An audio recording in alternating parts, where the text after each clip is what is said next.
Oh, and good evening. Jay Bird, Chris Goodman with you here on the Sylvan Hills Sports Network. Coming to you from Yellowjackets Stadium here in Sheridan, America, as the Sylvan Hills Bears visiting the Sheridan Yellowjackets on their senior night, all part of the festivities here as the school honors their seniors in football, band, also had the ROTC out here, so always a heck of a good time. Sylvan Hills, I think we're past the point of, we're going to avenge the loss last year because, it's been one of those kind of a couple of years here, but now it's just a matter of, hey, let's get one on the board here.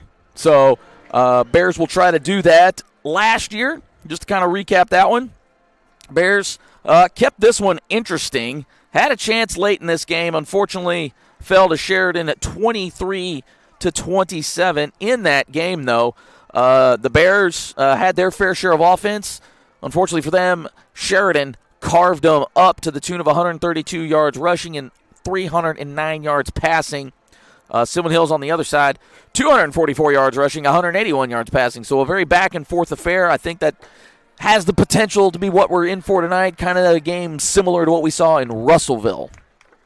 Yeah, definitely tonight. Both offenses have. You really kind of take last week out of consideration, but the offense has I'd like really, to take the last 8 weeks out of consideration, honestly. The offense has really kind of gotten better, if I can say that. They've progressed a little every game, and tonight, Sheridan doesn't scare me with things that they do. I've been watching the overtime and the YouTube and all that. They don't scare me what they can do. What scares me is Coach Kelly, but they don't scare me in what they can do. And I think Sylvan Hills, again, here they go, has another shot at a winnable ball game here. They just got to come out and do it, man. Just take the Nike approach and just do it. Just hit those check marks here as we're getting set for coin toss. We're just waiting on the Bears. Looks like they will have a whole host of captains this evening. Obviously, I'm sorry, I've got us backwards here. So Sheridan coming out, I believe that'll be the entire senior class acting as captains. For the Bears, though, quarterback Tyler Hampton will be stepping out along with Christian Jackson, Christian Fields, and then also Colin Billings. So good to see a couple of those fellas still rocking and rolling with them tonight as the Sylvan Hills Bears march out very remember the Titans like, maybe without the who and the rah. I want to see some who, feels great, as much as the next guy. But here you go, very business-like atmosphere. We'll see if the Bears can actually handle business tonight. Again, Coach Kelly, hey, you know what you're going to get from him. You're not going to get any deep kicks, so special teams better be ready, and they're going to throw the ball.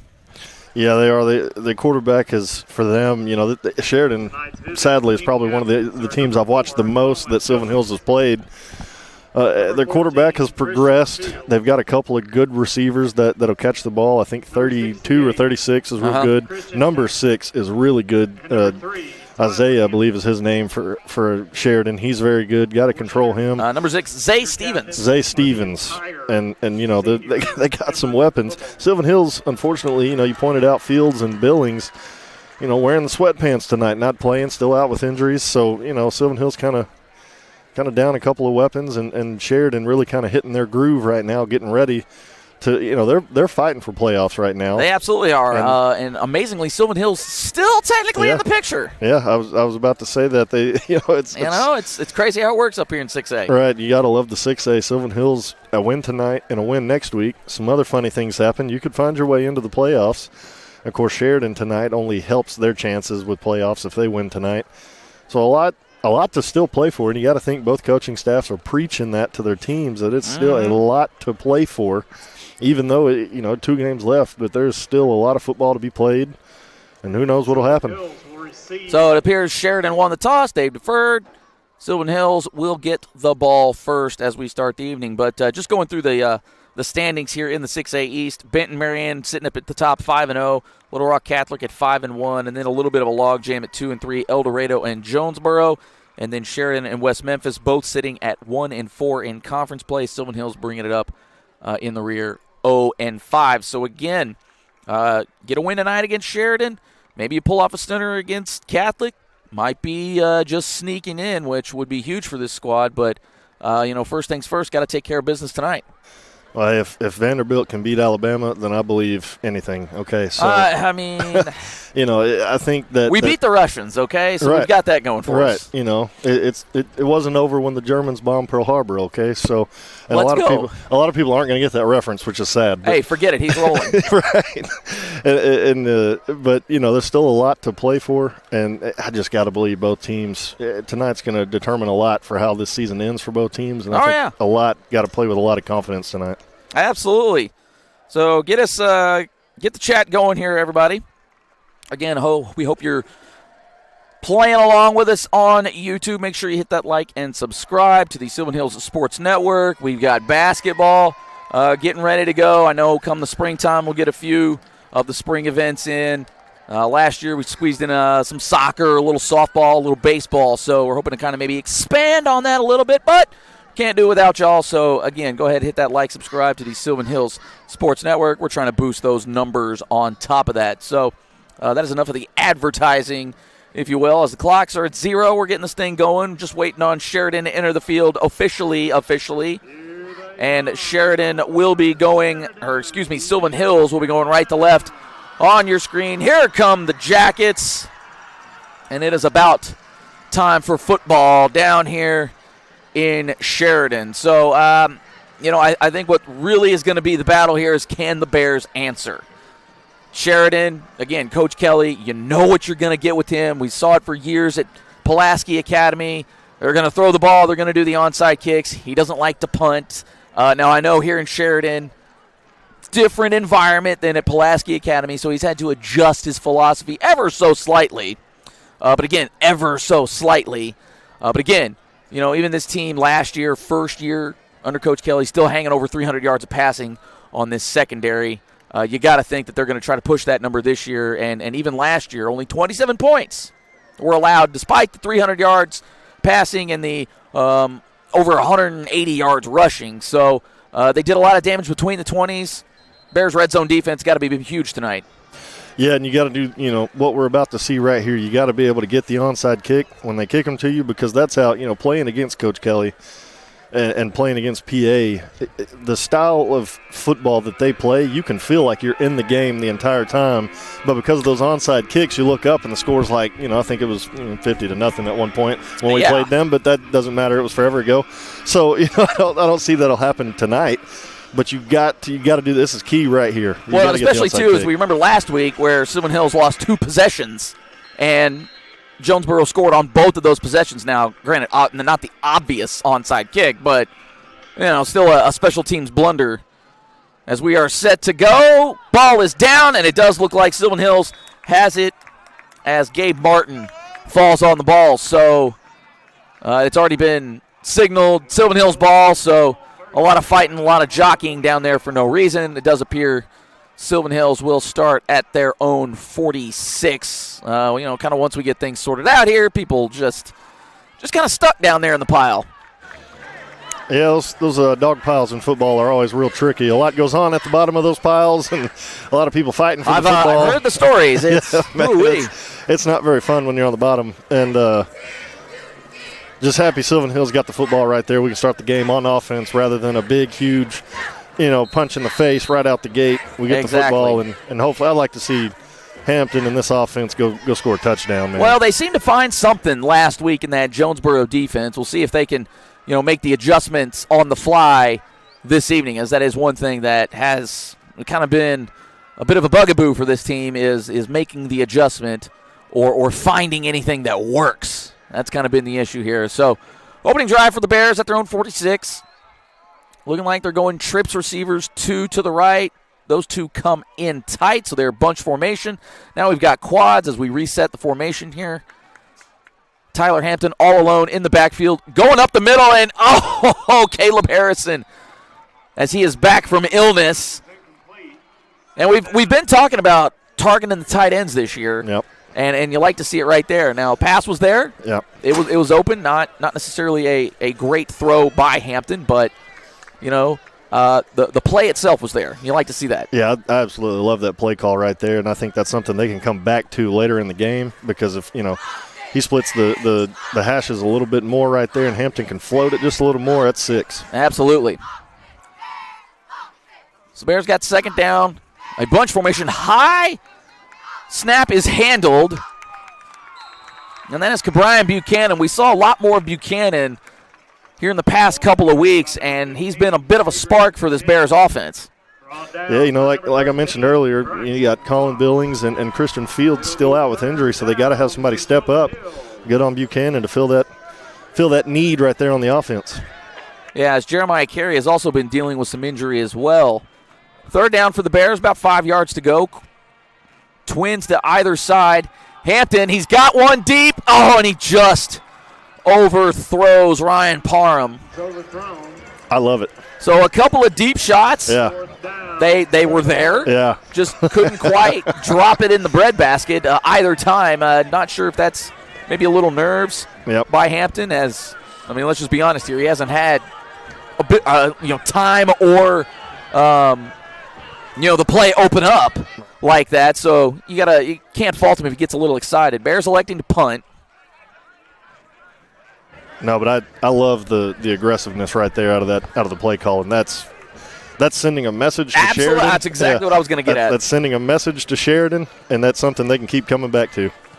So nobody back deep for Sheridan, and Bears couldn't quite get the bounce. So Sheridan will start at their own 20-yard line. If things sound a little different tonight, we just want to let y'all know we're amongst the people this evening. We're out here in the bleachers. So if you happen to be down here in Sheridan or making your way down here, we get a lot more of the ambient noise of the game, if you will. And, hey, come by and say hi to us. Yeah, may even put you on the stream. Yeah, why not at this point? Hey, come on, come all. Jawan, if you're still watching, this would have been your night. Right. All right, empty backfield for Sheridan. Quads to the right, single receiver to the left. One man in motion. Bears appear to be in man coverage, and Sheridan noticed it, but Joseph Thompson not fooled one bit as Zay Stevens, that's the one you're going to have to watch out for, the sophomore. Yeah. Maybe a half-yard gain there. And that's going to be a lot of the offense. They're going to take a lot of quick shots to the outside, try and get you to miss tackles, and then they may throw it deep every now and then. Well, that'll be the one thing that I know Coach Kelly has been known for is to just get guys in space. Yep. And if you can do that, hey, let them make plays. Some crossing going on, and Bears putting on the pressure. Almost a sack by Malachi Sherwin, bringing the noise on that play. Falls incomplete. Almost had the sack. Looks like they did have a crossing route open up, but it looks like it just took a little too long for that play to develop. Looking for the double pass, and the Bears not fooled one bit.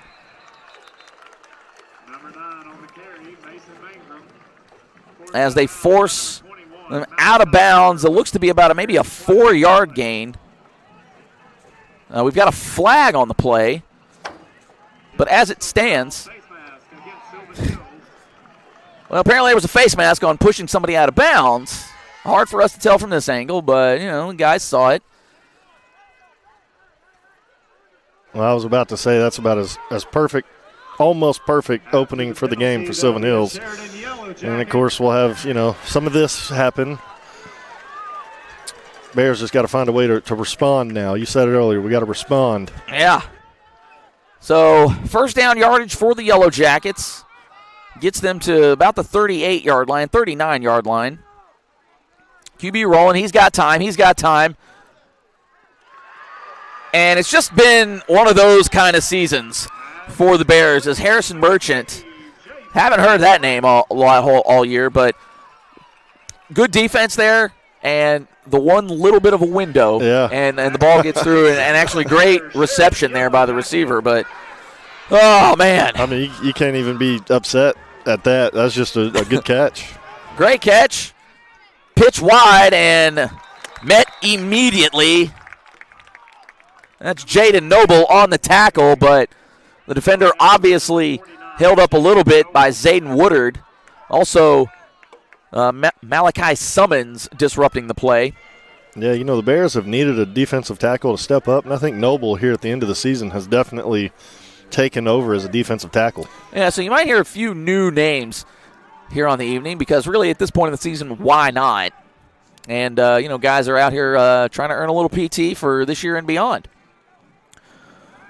Bunch quads for him, and he's got all day, and it does look like the Bears are going to get to him as the sack will officially go to Jaden Noble. Hey, right on cue. Yep.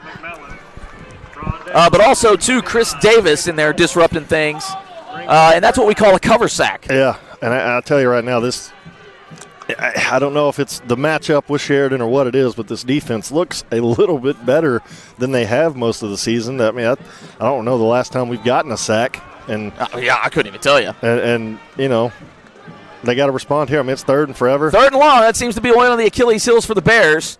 All kinds of bunched up formations, and that's what happens, and that's what happens when you give them time. I believe they're going to mark him down. And Jaden Noble, Riley Jablinowski, Chris Davis, everybody in on the fun there.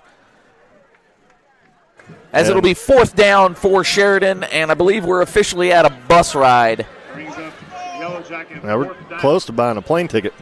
I'm telling you. So officially, as it stands, roughly 4th and 30. And again, Coach Kelly, not known to punt, regardless of what the situation is. Now, you got to be a little bit careful because normally when they do punt, your quarterback is kind of that guy. Might do the short pooch punt thing if something doesn't open up quickly. But, they are just straight going for it here.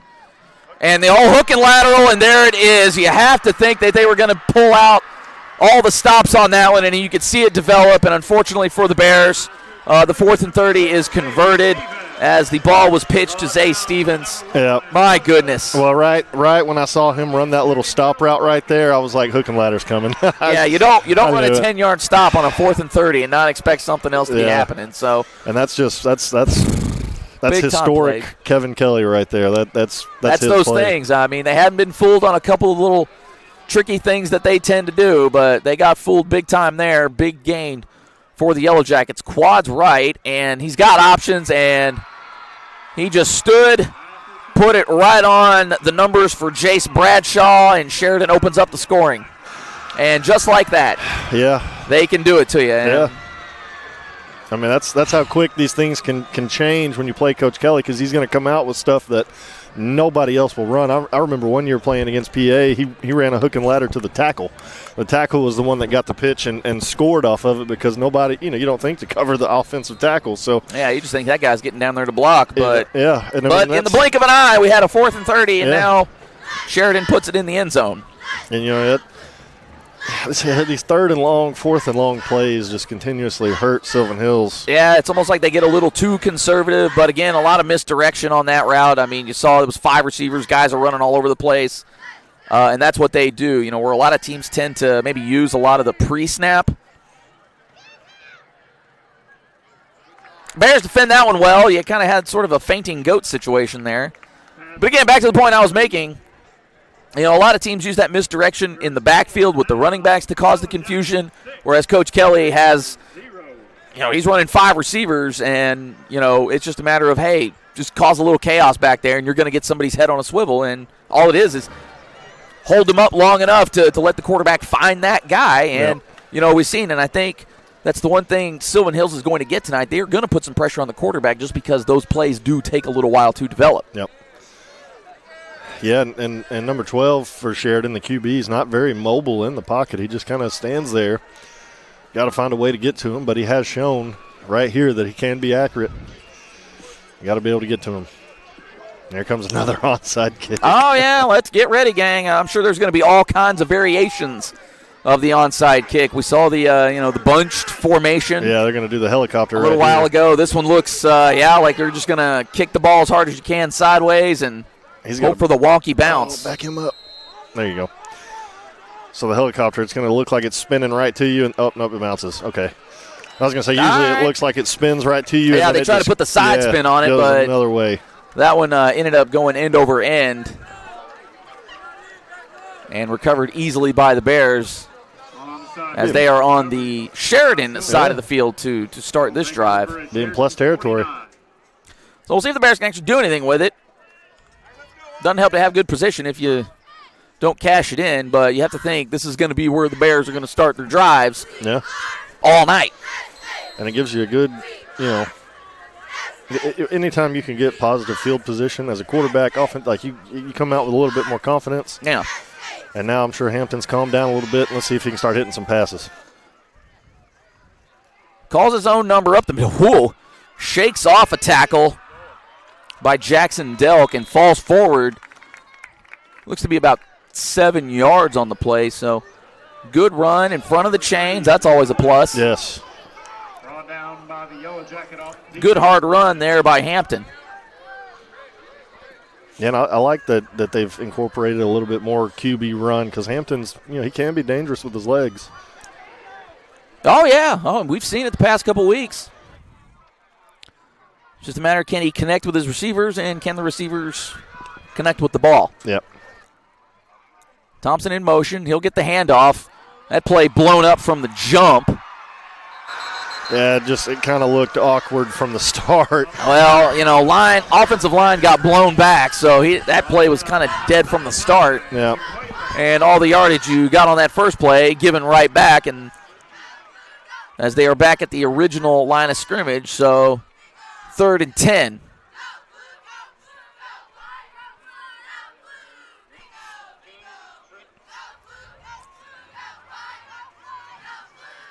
The Bears going trips to the left, one to the right side. Well, not a lot. Just trips to the... Rolling him.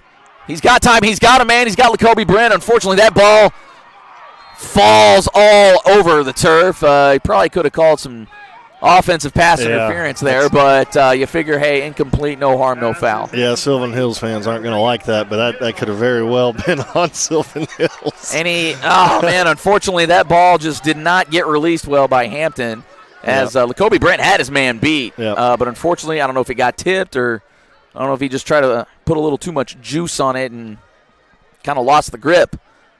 But that ball was breakdancing in the air. And unfortunately for the Bears, it falls harmlessly to the turf. So they're set up in punt formation. They're going to try to pin the Yellowjackets back. And the punts have been booming tonight. And, the fortunate bat. What an absolute punt. Take a bow. Do it for the brand as he is inside the 1.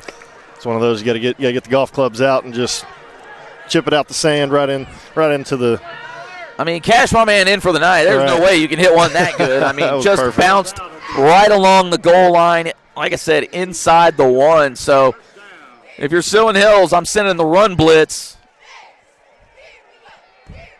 Yeah, watch for a trick play here, but you got to get some pressure on the quarterback. Well, we've got trickery going on as the splits for the offensive line. They are wide, so they are going a little unorthodox with the formation.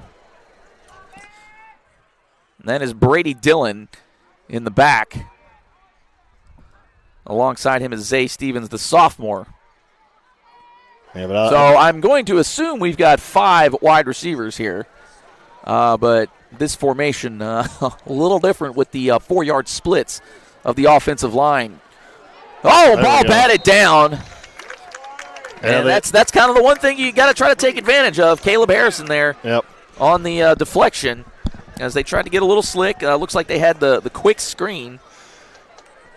Yeah, they were going to try and widen everybody out and then sneak the running back up right up the middle. If they could have hit that, he may have been gone. So great job on the defense there. So they'll bring it inside a little more traditional in this situation.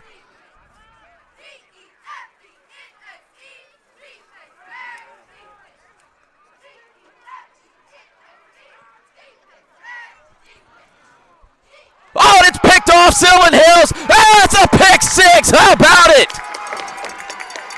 Oh, he was standing right there. Josiah Rainey. How about it there, fella? Give him all 6 of these. Oh, man. I thought we had another one batted down at the line of scrimmage. They tried to get rid of it real quick. And Rainey right there for the pick 6. How about it? Yeah, that was awesome. Way to just play good defense, way to wait on it, not let all the trickery kind of kind of get over you. And Sheridan's quarterback, I've seen it, has a tendency to stare down receivers, and that's something we have the speed and the talent to take advantage of.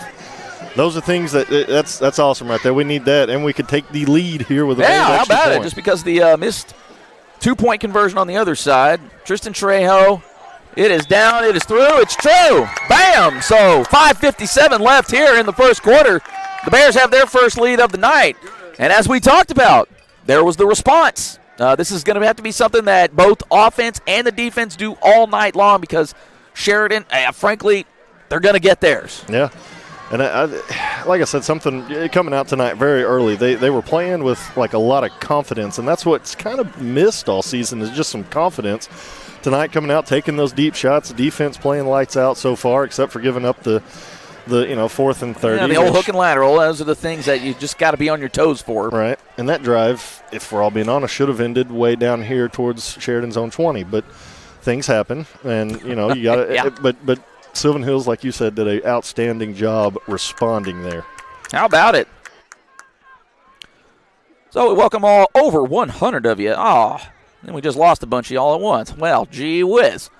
But anyways, Jay Bird, Chris Goodman with you here amongst the fans tonight in Sheridan, America, here on the Sylvan Hills Sports Network, a part of the Natural State Sports Network. We certainly do appreciate you along for the ride. Let's see what Sylvan Hills is going to cook up here on their kickoff. I would imagine they might try to just drop it in some green space here.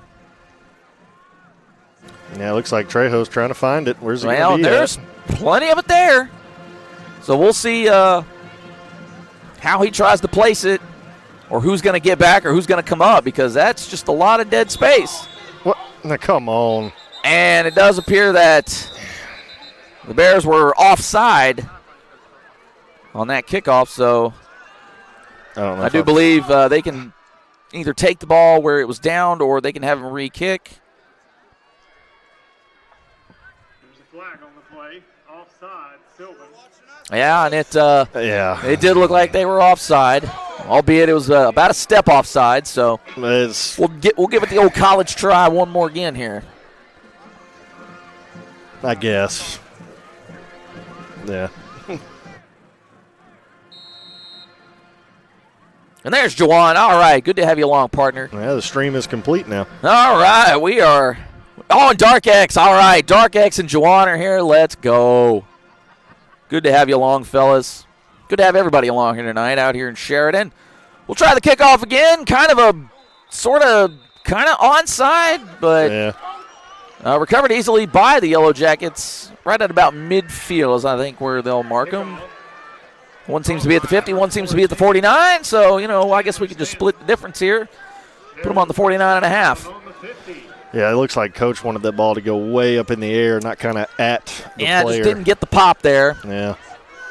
But also, too, not sure why they didn't just try to, pooch it out there into, no man's land there. Yeah, we got a false start on here as the away side definitely with the assist there. Flag on the play. And again, this is just another one of those unorthodox offensive setups. And it's really, that's kind of the bread and butter for this Sheridan team. They're just going to line up in some stuff, albeit legal. It's almost like we have two different offensive sets here. And but as long as you got the guys on the line and all that kind of good stuff, you can do whatever. So we've got the reverse. We've got the reverse to the reverse. We're lateraling, and we've got a man wide open. All they got to do is turn around, and that's going to be all kinds of pass interference on Harrison Merchant.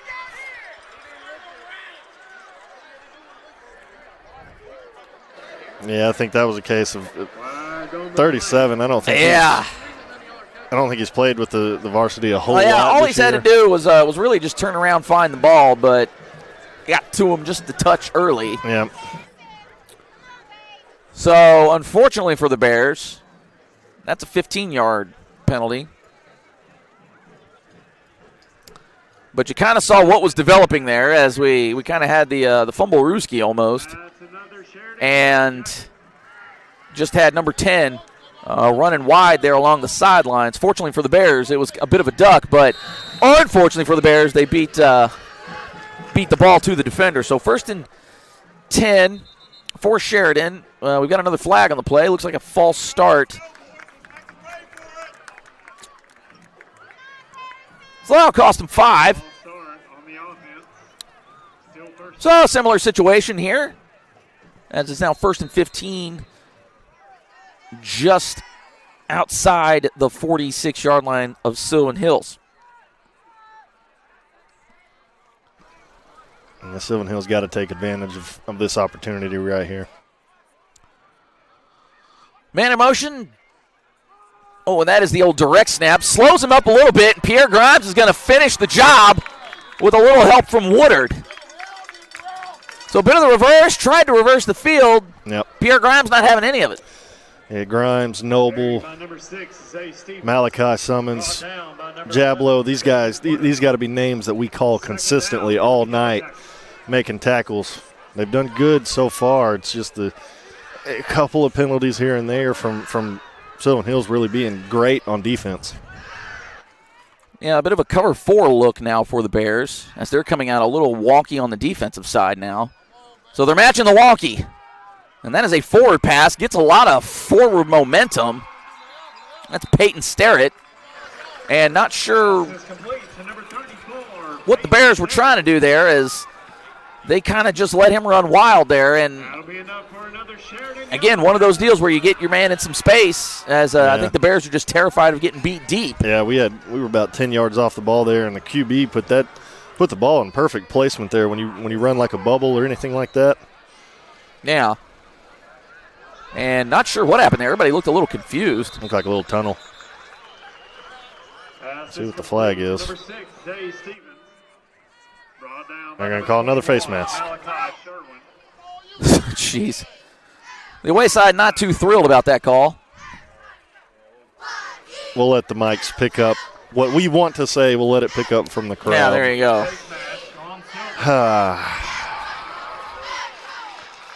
Got to respond. You still have a lead. I mean, that's really all there is to it. Yeah, I mean, you have the lead. If they score and get the 2 point, you can score, kick a field goal. It's still tied. You got a lot to fight here. Just don't. Well, this is going to be one of those things where, if you can hold them on 4-down territory here, I mean, they're not kicking the field goal. That's just really not in the vocabulary for Coach Kelly over there.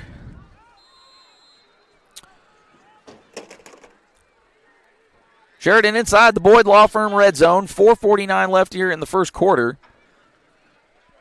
They had it there and launched it just a little far. Good play by Grimes as the man goes up. Just push him out of bounds because it's not necessarily pass interference if you leave the ground. Yeah, great job defensively there. I think we both saw it at the same time. 34 kind of fading out into the end zone. Good job by the Bears to get back over to him. 2nd and 10 for the Yellowjackets. As they have I guess you call this sort of a jumbo left kind of vibe. Guys running all over the place and, in and out of the hands of Wiley DePriest, the former Sylvan Hills player. Really? Yeah, his old man was the old soccer coach at Sylvan Hills. I know he also helped with the football team as well. So good to see old Wiley down here almost contributing, but I'd be okay if he didn't contribute, at least for one night. All right. 3rd and 10 for the Yellowjackets. You got to think this is crucial for the Bears here.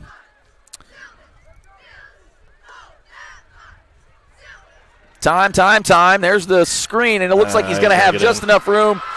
And they get into the end zone. Touchdown, Sheridan, as Peyton Sterrett had just enough real estate. But you give Dax McMillan enough time back there. Heck, you give either one of these quarterbacks enough time back there, well, they're going to pick you apart. Yeah, that was just a really well-ran drag route right across the middle. The old drag route. I mean, we've been crying for it, haven't we? The offensive line gave them enough time.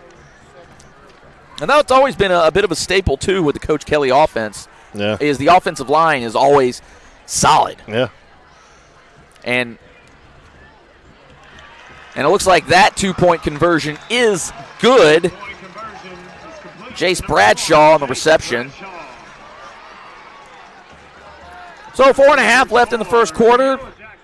Sheridan leading 14-7 now over the Bears. And you got to think this I mean, you're going to have to answer. We've been saying it throughout the pregame here early on of this game. The Bears are just going to have to answer, and you know what they're going to do on offense. They're going to throw the ball. You're not going to see a lot of runs out of this team. If you do see the runs, it's kind of what we've seen, the jet sweeps, the end arounds, that sort of thing. This isn't a, line it up and pound it between the tackles kind of team. No, yeah, they're going to do a lot of crazy route running. Like, that's one thing Coach Kelly is good at is he uses routes to get people open, and not a lot of coaches do that.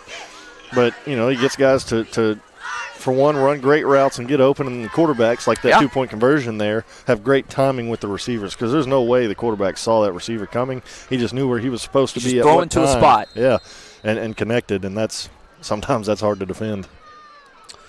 So the old bunch, Jablinowski out there looking for blood as he defends his man, but ball is recovered by Sylvan Hills. I believe they're going to mark that about the 48-yard line of Sheridan. So they will get it 1st and 10. And offensively, it's been a struggle so far here early on for the Bears. I've had a couple of plays work, had a couple of, looked like it was going to work, just didn't quite execute on a play. But we'll see what they can do here on their third offensive drive. I want to see them stay aggressive. You got to like it. Yeah. Now, Sheridan, also another one of these teams, they don't necessarily get to the quarterback a lot. They're going to just make sure you don't burn them. Yeah. Well,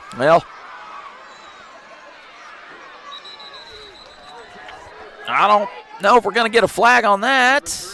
Looks like they're going to keep it pocketed, as they thought Hampton tried to sell that one a little bit. But what looked disastrous ended up being about a 4-yard gain. So at this point in the season, you take any positives here, the Bears. Yeah, you want to stay ahead of the chains. And the O-line got to answer with this Sheridan defensive line. You also have to, not go back to the chain. Yeah. 3 receivers to the left. Oh, we're going to get an offsides call as Sheridan got a little antsy on the blitz, it looked like. I think that's Brady Dillon. Yep. So Brady Dillon broke the plane, had wide open look at the quarterback, which is why they threw the flag. I know sometimes, they kind of let you get back. I know in high school it's once you break the plane, boom, play should be dead, but sometimes they let it slide. Free 5 for the Bears. They get it out into some space, and that's what we've been talking about. Just get something out there. E.J. Duckery looked to be about a 6-yard gain, and that was a quick release by Tyler Hampton. Yeah, and that's what they're going to have if that's what they're setting up like that, is these quick throws and then good blocking outside. That was actually great blocking. Yeah, absolutely. First down yards for the Bears. They get down to the 34-yard line. 33. Hampton with a bit of an offset shotgun there. He's going to take it himself as he gets wide, stiff arms a man, and just kind of ran into him. Not sure he got anything out of that. I think they're just going to call it a no gain there. So Tyler Hampton did well enough to not lose yardage, but unfortunately didn't gain anything either. Yeah, and whoever's supposed to lead block over there, they got to get up to the second level. And first you got to take care of the first level, and then if your job is to get to the second level, you got to get out there. And Sylvan Hills on some of these run plays haven't been able to do that. But this defense for Sheridan is decent. I mean, they can make plays, so we got to execute. Also didn't sell the fake too well, and just another one of those situations. And Tyler Hampton busts through the line. There we go. It looked like they were in trouble again, but 12 yards later. Well, the Bears are in the Boyd Law Firm red zone. Go ahead. Yeah, I think that time he sold the fake almost too well. A little better. I was shook there. I was, counting the yardage lost there. But How about it now? Bears down 19-yard line, 1st and 10. 3 minutes left here in the first quarter out here in Sheridan. Yellowjackets leading 14-7. Hampton with a little time. He lets it fly. Lacoby Britt. Oh, almost came down with the ball. I believe Chandler Stanton got his hand in there just at the last second. Yeah, and we had, I think Hampton had already released it, but the slot ran a post and was open. Oy vey. But that's I like these deep shots. I like that we're attacking Sheridan's they're trying to use the Lacobe's size to his advantage for once, which I know it's something they haven't done a lot of this year.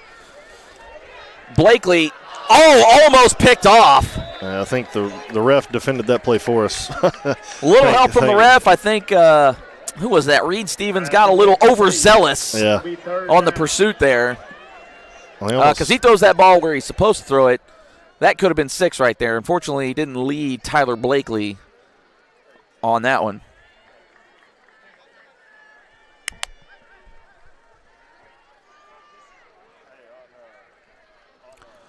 Third and 10 now for the Bears, so they still do have a chance to get a first down. So they don't have to get the touchdown. You'd like to see the touchdown, but here they come. And this is one of those things that Hampton has been known to do. He finds a man. And unfortunately, they didn't give him much of anything. As it looked like he stepped out maybe a yard. Yeah, well, no gain on that one. So Brian Buchanan, heck of a play by Tyler Hampton. Yes. Ran 30 yards and really came away with nothing. I thought he stayed in long enough, but the official saw it different. And it looked like it would have been a probably 6-yard gain had he not stepped out at the line of scrimmage there. Yeah. So Bears going for it. Heck, why not at this point? And again, they don't have to get the touchdown. It's 4th and 10. Yep. So they can get a first down out of it. Here they come. Ball is up, and it is picked off in the end zone as that ball was meant for Brian Buchanan. But unfortunately, Lawson Wallingford beat him to it. Yeah, and I was going to say Sylvan Hills did a really good job blocking for Hampton that time. He may have rolled out just a little too far, but much better job there by the blocking players, and just got to come down with that football in the end zone if you're a Bear. Yeah, and unfortunately, it puts them right back where they started, so it's not like, an interception really gained anything for the Bears. So Sheridan takes over at their own 20-yard line, 1st and 10, 2.5 remaining here in the first quarter. Sylvan Hills defense has got to rise to the occasion. Bunch formation, 3 to the left, 1 to the right. Sheridan rolls left, Pierre Grimes on it, and almost picked off by Sherwin. Well defended there as Dax McMillan really didn't have much of a play there. Tried to maybe force the window. Sylvan Hills defends that one well. Yeah, that's something he will do, is try and force balls into, maybe some windows that they shouldn't go into, but Sylvan Hills just got to take advantage. If like Arkansas learned against LSU, if they're going to throw you interceptions, you got to come down with them. Yeah. Fortunately for the Bears, they didn't that time. Twin receivers stacked to either side as they are way out. And that ball sails a little bit on McMillan. Would have been well defended either way. Joseph Thompson not fooled at all, or I couldn't tell if Parker Mullins was supposed to pick up the block there. Either way, it was going to get snuffed out, so really that probably is a net positive for the Yellowjackets. Twins receivers to either side. That's Stevens in the backfield with McMillan. The handoff is swallowed up. There we go. There we go. Nothing doing by Jaden Noble. I'm going to say that's a good announcer jinx. I said Noble's name earlier in the broadcast. It's working out. And now he's balling. The old reverse jinx. But I just saw the last couple of games, he's been playing real good at that defensive tackle spot. And that's something the Bears have needed, and it's showing tonight. 4 receivers to the right, 1 to the left. 4th and 11 for the Yellowjackets. Almost forced a little pressure there, and unfortunately that is close. But I do believe that looks like it's going to be enough. It's got to be short. I don't know. It depends on the spot. That's got to be. Because they got to get I can't tell where the. It does look like the Sylvan Hills coaches are protesting that spot, and they're going to give it to them. So no way. Coach Houle giving an earful to the side official here. Yes. As he should be. I'm not sure that was a great spot. And we got whistles going. Not sure what. So we got a false start on Sheridan.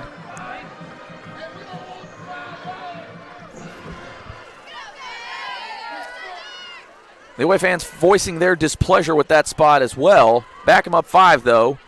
1st and 15 from the 25. Sheridan gets set. Looks like they're going to have 3 receivers to the right side. McMillan rolling to his left. He's got some time. And I don't know if that ball was caught. I think was so. it defended? Oh, they're Yeah, going to it's give him the catch. So about a 10-yard gain. It'll be 2nd and 5. Yeah, it looks like Sheridan has learned that Sylvan Hills is bringing the pressure. They're rolling the QB out a little bit. Just got to be able to now we got to respond to what they're doing. Got to pressure from the right way. Yeah, and get back into it.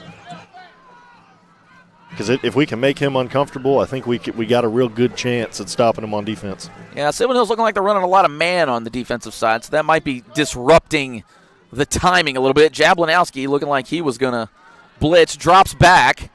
Oh, he heard the footsteps. You can't tell me otherwise. As that ball sails a little bit on Bradshaw, but that looked like Harrison Merchant was coming in for the kill shot. Yeah, he did a good job there of not falling for the pump fake. You know, a little hitch and go there. Did a good job not falling for it and able to defend it. 3rd down, got to get a stop. Got to get 2 stops, really. Yeah. We know how this is going to go. Handoff up the middle, and he just dances around just enough. That's Stevens. For that 1st down, scampers for about a 9-yard gain. Yeah. And that's 1st down yardage. Stevens is good. He's shifty. That's enough for a Sheridan Yellowjacket.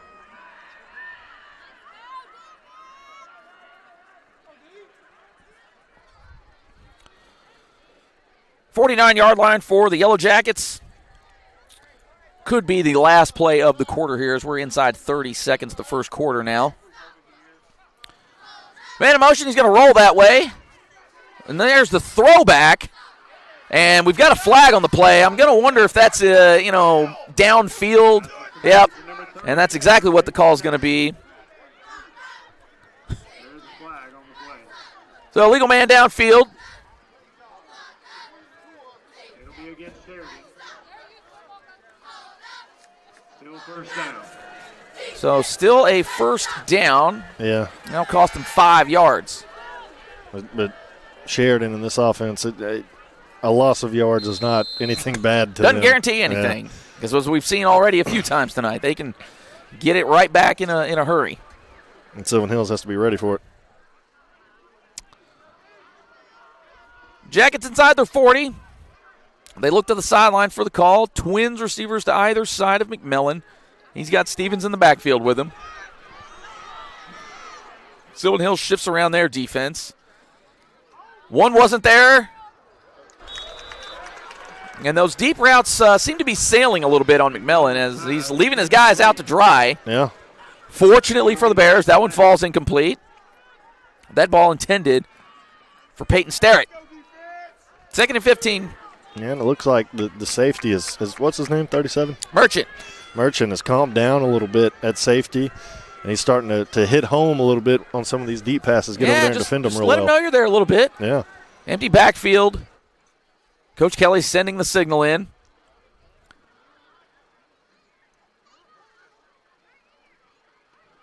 There we go.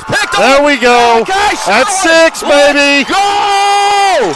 Oh, Sherwin jumped the route. Oh, how about it? Give me all 6 there of we these. Go. Malachi Sherwin. Play that guitar, buddy.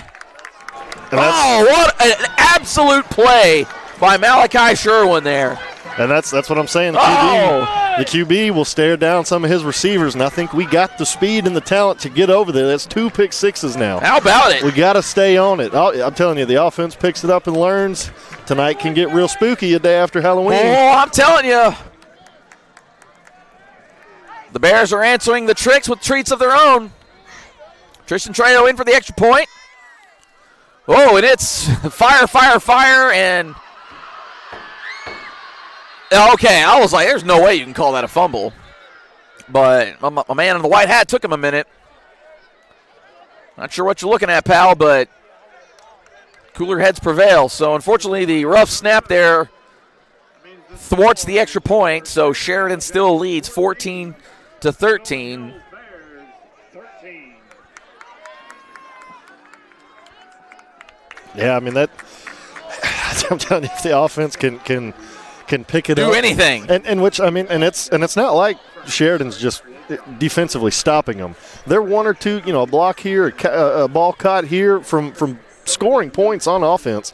Just got to figure it out, hit some of these plays, and if they keep playing defense like this, Well, hey, yeah, you always give yourself a chance with some defense, but again, the offense. It starts and ends with the offensive line play, and it hasn't been great so far. Let's just call it how we see it. As they're not allowing a lot of time. They're not opening up a lot of running lanes. Guys are just making some plays back there, but unfortunately they haven't really had a sustained offensive drive. Well, I guess they did the last drive, but just kind of fizzled out there just inside the 20. What was the score last year? 27-23. So, so we're points matter. Yeah, points matter, especially against Coach Kelly team. Yeah. You score them where you can, however you can, and Bears will take 2 defensive touchdowns.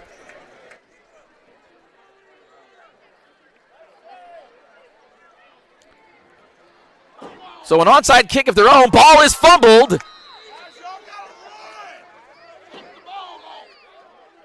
And signal is the Yellowjackets.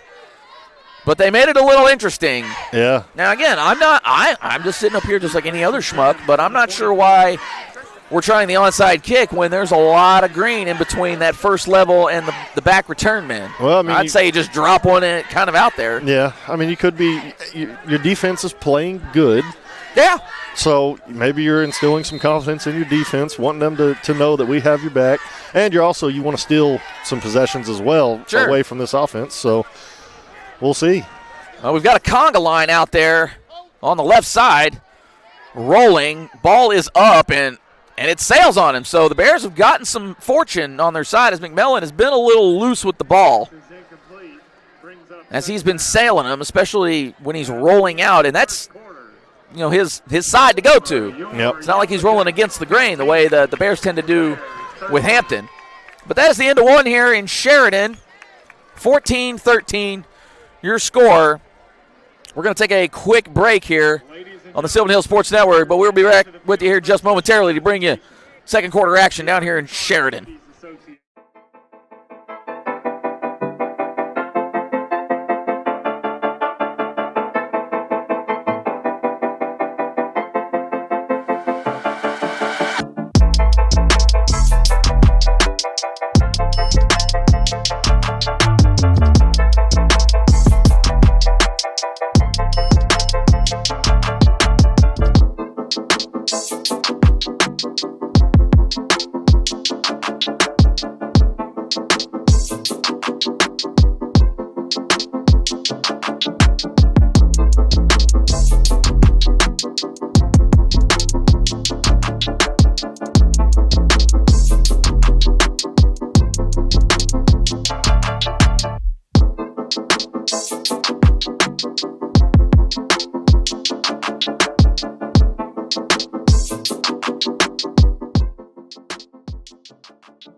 Second quarter action with you out here in Sheridan. Raucous round of applause for the softball player of the year last year in the state of Arkansas. Sheridan winning the 5A softball championship last year. In fact, at halftime here, they'll be passing out those championship rings.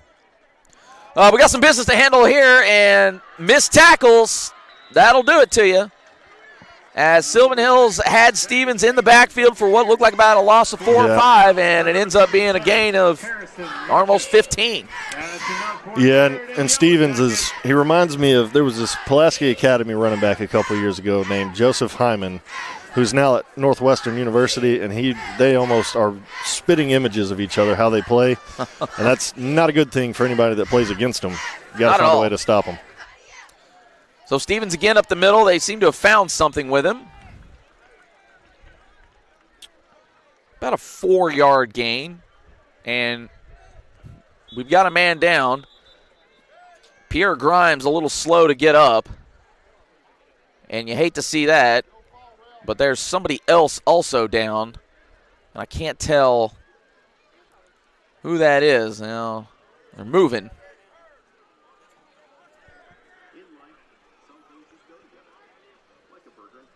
And we'll get an update for you on that as soon as we know who it is.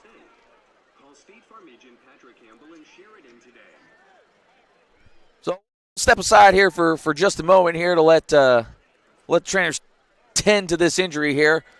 14-13, Bears trailing Sheridan out here in Sheridan, in Yellowjacket Stadium. Jay Bird, Chris Goodman with you here on the Sylvan Hills Sports Network. We'll step aside here for just a minute. Stay with us.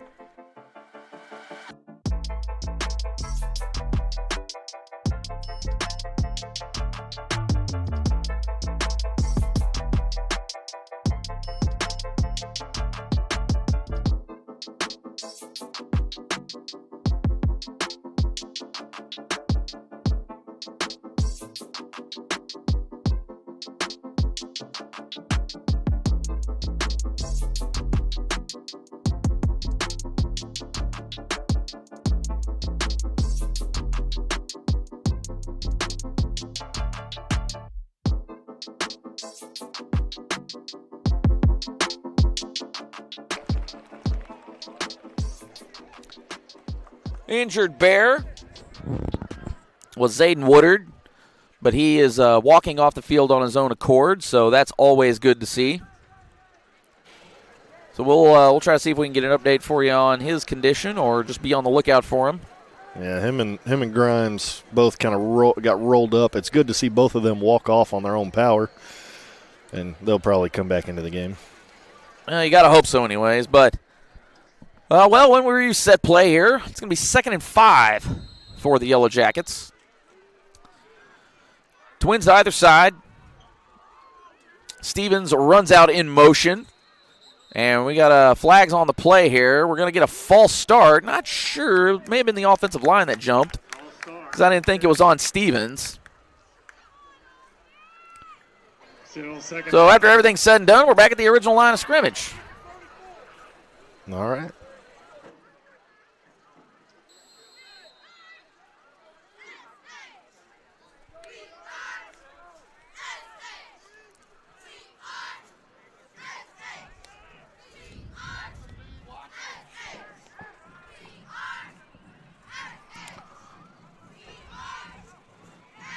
McMillan with time. The quick strike. Oh, in and out of the hands of Sheridan, and he had 6. Yeah, he did. Pass, ball's incomplete. Looks like they may have ruined the timing on that one just enough. Because I think you mentioned earlier, Chris, it seems like McMillan is throwing to spots, not necessarily throwing to receivers. And I guess, too, for folks at home, kind of what's the difference between those two things? Yeah, so when you're throwing to a spot, it's kind of hard to explain. But, like, so if you ever look at, like, a point-of-view camera from the NFL, those quarterbacks cannot see anything. But you got to work on that timing when there's nobody there to know that you basically know where someone's supposed to be when they're going to be there. Is kind of the best way to put it. Yeah, no, I get it. You're throwing to a window in 3 dimensions. Right. And you just hope your guy's there to get it. Preston Herr was there for that one. Or check that was Wiley Dupriest who was there for that one. 9 yards on the play. It'll bring up 4th and 1. And if we get excited, or if we don't get excited on the 4th downs tonight for Sheridan, well, it's going to be an all-night affair. And Stevens runs enough. He's going to get first down yardage, as that looks like a gain of about 10 almost. And the Yellowjackets are down to the 23 of Sylvan Hills. Yeah, it looks like Sheridan's just going to do what the last couple of schools have done against the 3-front. They're going to force the linebackers to step up and make plays, and Stevens is a hard running back to get to and get down. Yeah, so 2 running backs on that attempt. Eli Turner gets the handoff. Is met fairly quickly by the Bears defense. Only about a gain of 2. Yeah, give him 3. Yeah, he's more. They're right on the 20. More of the big bruising running back. So a different vibe now for Sheridan. Stevens blown up. He escapes the tackle and is somehow still on his feet. Looks like he got pushed out at the 14.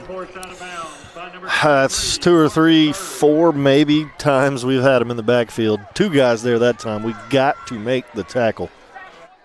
Yeah, you keep hitting that guy around the shoulders. He's not going to go down easily, as Sheridan is now inside the Boyle Law Firm red zone. 3rd down and 1.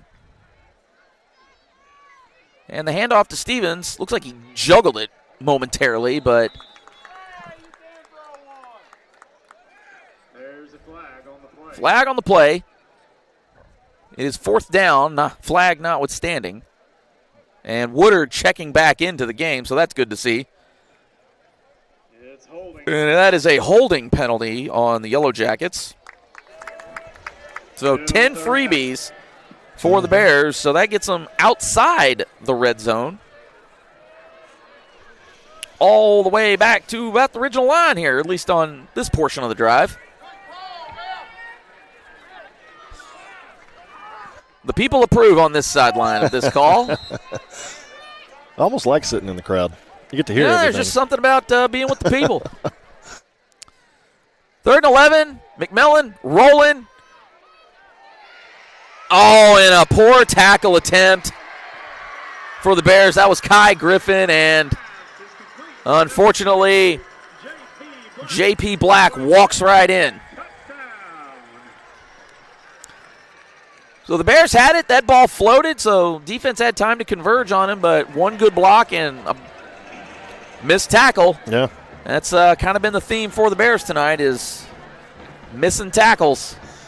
Yeah, and the quarterback there threw it to the receiver with plenty of time to make the catch, stay in bounds, and get upfield. Good route run. All around good offensive play, at least. Yeah. Sheridan going for 2, bunched up formation. Not even trying to hide it. They're rolling him, and they throw it back. Well defended. There we go. Couldn't tell if that was Malachi Sherwin or Jablinowski who got a hand on it. Either way, one of those 2 cats got a hand on it. Ball falls, and it's 20-13 with just under 10 minutes left here in the first half. Yeah, and Sylvan Hills, you know, Sheridan's going to score points, but so far Sylvan Hills hasn't done anything just egregious, you know, to lose the game. A couple of missed tackles going to happen. A couple of good plays by the other team going to happen. You just got to keep responding. I think that's a good word of the game you said earlier, respond. Yeah. And right here, the way you beat Kevin Kelly is you stop them from getting onside kicks, and you got to score on offense. Yeah, and that's been the trouble for the Bears this season, is that offense. Looks like we're going no tee this time. Or is that teed up? It's No, I think it's just sitting. It's kind of that helicopter twister kick he's going to do. Again, we've seen all variances of onside kick, and we'll see which way they try to go with it. So the sideways spin, ball is down. Caleb Harrison, I believe, scoops that one up, and I believe they're going to mark that at the 47-yard line of the Yellowjackets. So Sylvan Hills, again, their starting field position has been great. Their ending field position hasn't been great all the time, but you'd like to really see the offense finally get moving and put one in the end zone here. And I think one of these times we will. And we got to hold the ball for quite a while, too, give this defense a little bit of a rest because these guys are chasing these receivers all over the place. Hold the ball for a little while, get some points. I imagine there's going to be a lot of nickeling tonight. Yeah.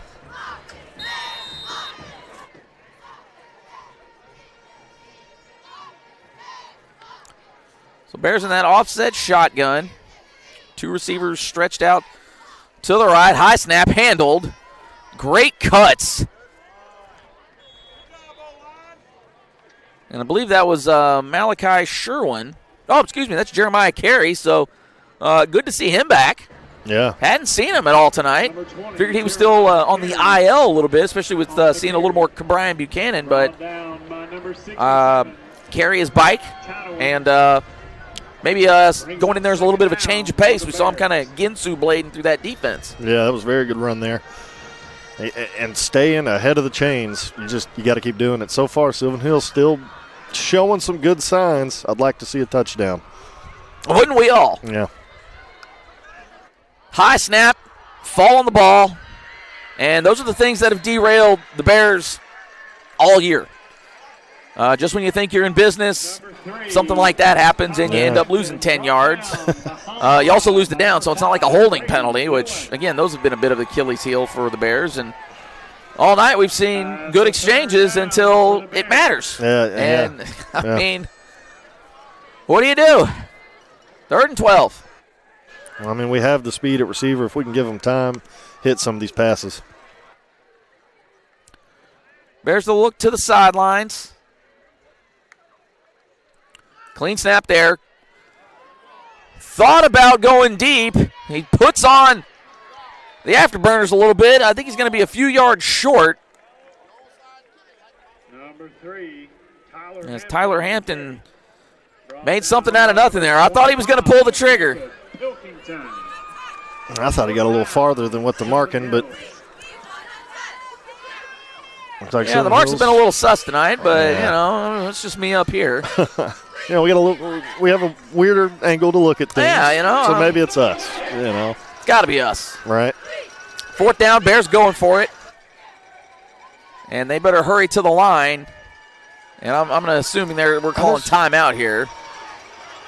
That was a very fast clock. That seemed pretty quick, but I don't know. I don't know.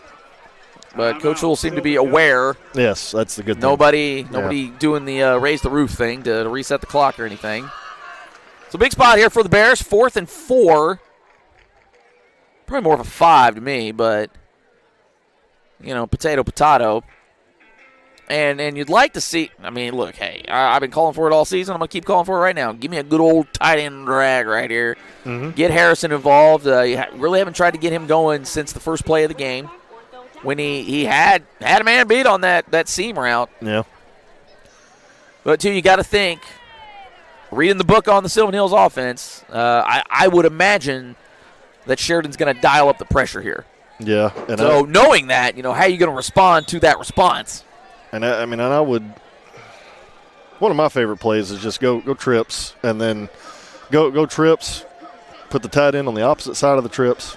All goes. Drag. Oh yeah, maybe even slip a post in there. For 4 or 5 yards. Surely. That was my favorite play. I'm here for it. And the way the field's set up, it could have worked, but Bears go twins either side. We'll see what they've cooked up here. They seem to be changing their mind on what they were doing. They get the signal from the sideline. 10 seconds on the play clock. Parham in motion. And there's that pressure we were talking about. Hampton gets out of it. He's got guys. He's just going for the sticks. And I don't know where they're going to mark him at. Give him first down yardage. Let's go. You like the decision-making there. Yes. He looked like he was looking downfield. Yeah. I think he had a man out there, but he was throwing on the run and across his body. So that's actually a really good decision. Get to the sticks. First down, Bears. Yeah, it'd be a very difficult throw to try and get that touchdown there, but we get the first down. Stay alive. I don't see any flags. Okay. No, give it to him. All right. Great play there by Hampton. Well, and you like that he made up his mind to go. And I think he did that kind of right as he broke out of that pressure. You start building that momentum back up on offense, and a touchdown would do wonders for it. Keep the ball for a little while and go score. So all kinds of great block. Oh, and the ball is up, and they've got a shot at it. Oh, Lacoby Brent can't come down with it. Oh, my gosh, that's twice now. I feel so bad for Lacoby Brent because a lot of these passes are like good passes, but then he has to readjust. I know, and it's oh man, you've got the size advantage. It's just so you got to use it to your advantage. So hard, some of these catches. You'd like to see him because he's a younger player. I think he's coming back next year, right? I believe so. Let me take a look at the roster here. Lacoby Brent is a junior, so he's got a summer to work on some of that, and with his size, that could be dangerous. I like that Sylvan Hills is staying dangerous, though. I love this. YOLO at this point. Staying aggressive. Yeah. You got to get in there and push. Yeah. So only 3-yard gain by Carey. Number 20, Jeremiah Carey. Well, maybe not even a 3-yard gain, about a long 2 yards. So 3rd and 8 now for the Bears. Weston Ramsey.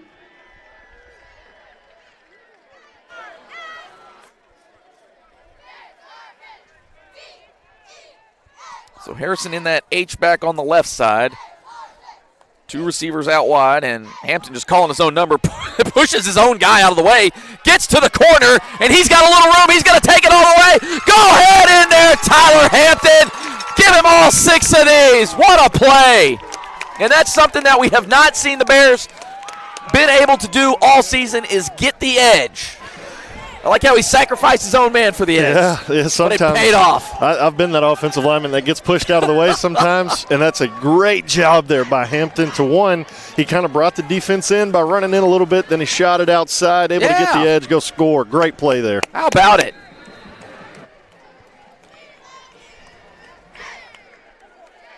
Oh, man, that was – and I didn't think he had enough room on the other side, but, once again, you finally get the edge. Good things will happen. Yeah. Oh, and his speed there was a little deceptive because I was like, man, he's not going to score. It was the long steps. Yeah. Trejo down through and true, and it is a tie ball game out here in Sheridan.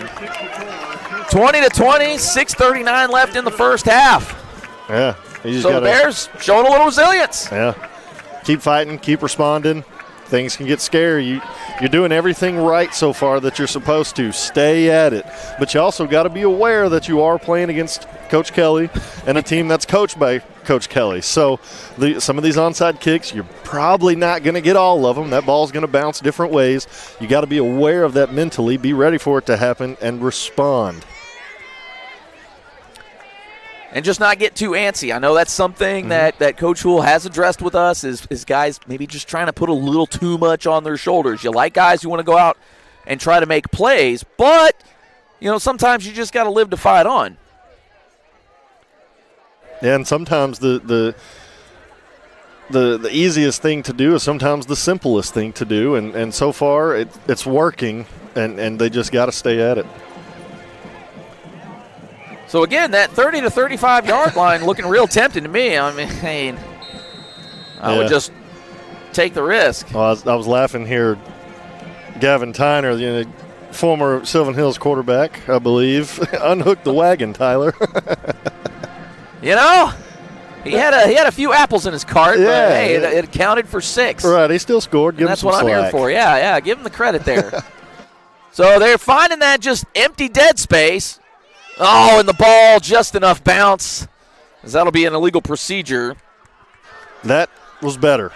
I like it. Yeah. I like it. Again, just hit it that dead space.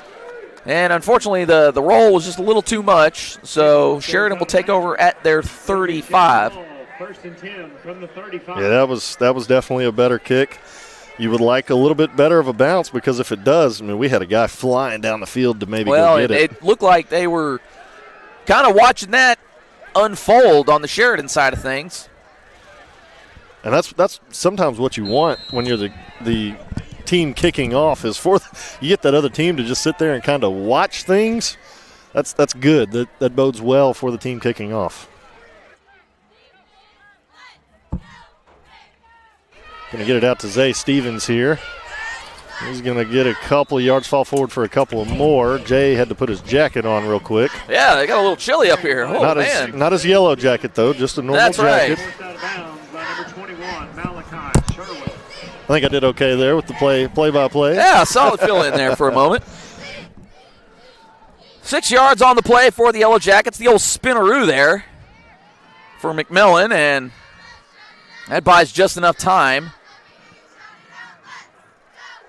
for Parker Mullins to get about 10 yards. So Sheridan hitting Sylvan Hills with a little pace right now, but they slow things down ever so slightly. 3 out to the left side. And McMillan is just a statue back there, and he is under some duress. And, Woodard finally gets him.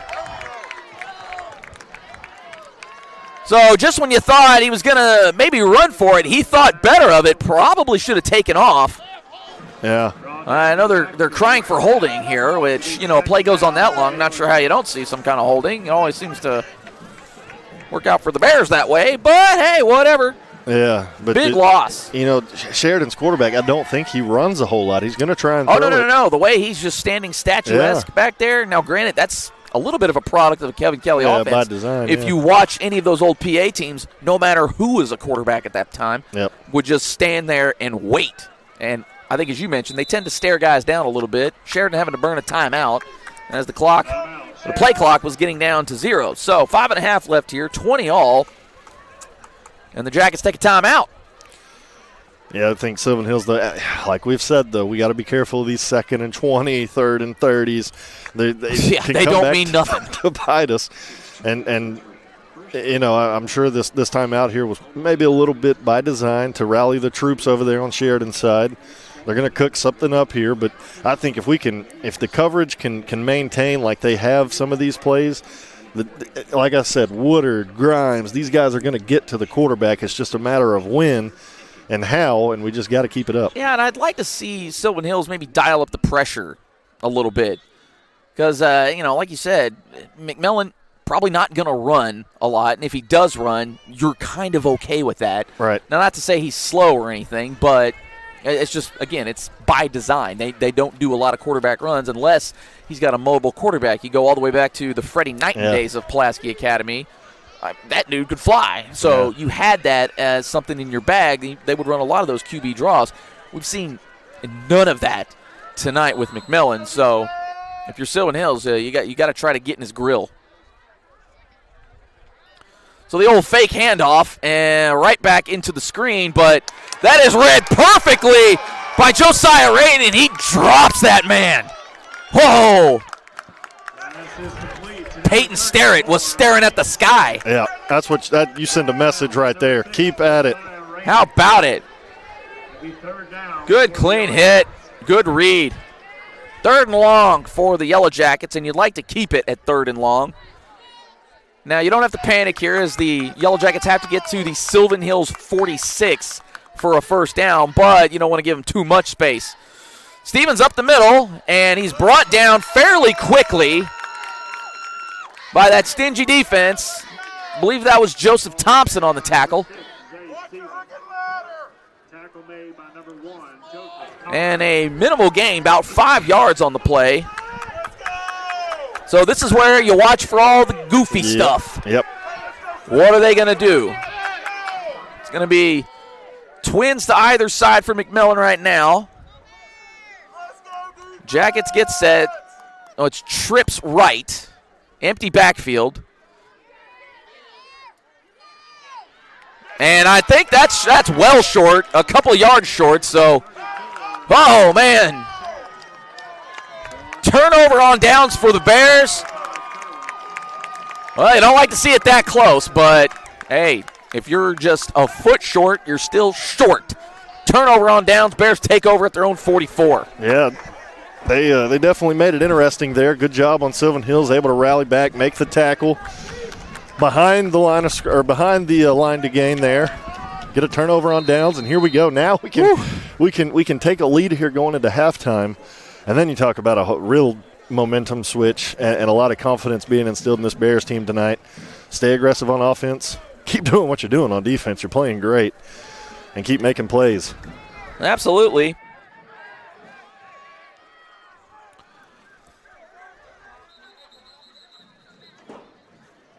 Oh, so timeout taken. Thought maybe there was a flag on the play. Didn't see anything myself. Bears didn't like what they saw. So their second timeout of the half. Still one in their back pocket. And for Sylvan Hills, this is a big drive. Now, not to say this is a make it or break it kind of drive, but you also kind of feel it's a little bit of make or break a drive. Yeah, I mean you get a good momentum swing in your favor, getting the defensive stop there. You get a touchdown or some points, field goal. You get some points here. I mean, it's huge. It really is when you're playing against a Coach Kelly coach team that they try and steal possessions with the onside kick and everything. So anytime you can get these interceptions for touchdowns or stops on 4th down, that's massive. Big time. 2 to the left, 2 to the right. Blakely in motion. It looks like he may have cut up field, but they let it go in. Oh, wide open over the middle, and he's got a little room to run. Which way is he going to go? There he goes! Nigel K. Casey, give him all 6 of these. Oh, the big play for the Bears tonight. Baby, there we go. How about it? How about it there? Give me some, Pat. Let's go. Well, looks like he had options there. I thought Hampton was going to try to go deep there for a moment, but he went for the smart play. Great hold by Casey. I think he tried to turn upfield just a hair too soon, but he held on to it. That's all that matters, and he had nothing but green in front of him. Put that guy in the blender. And that is massive. Trejo down through and true. There we go. How about it? Nothing but good vibes only on the away side. Sylvan Hills, 4 minutes left in the first half. They are up 27-20. And the celebration should be short. Yes. We'll just, we get hype when we can here on the Sylvan Hills Sports Network. We'll tell you that right now. But against the way this season's gone and against a team like this, it can turn on a dime. So how about it there? Yeah, I mean, and that's, we talk about respond. Sheridan's going to be able to respond. They're going to change the tempo up, try and hit some different passes.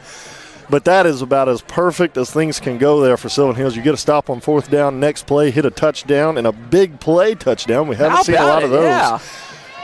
Wonderful play there by. What was that, about a 66-yarder, give or take, or something like that? It was a lot. How about it? Chad, hit us up.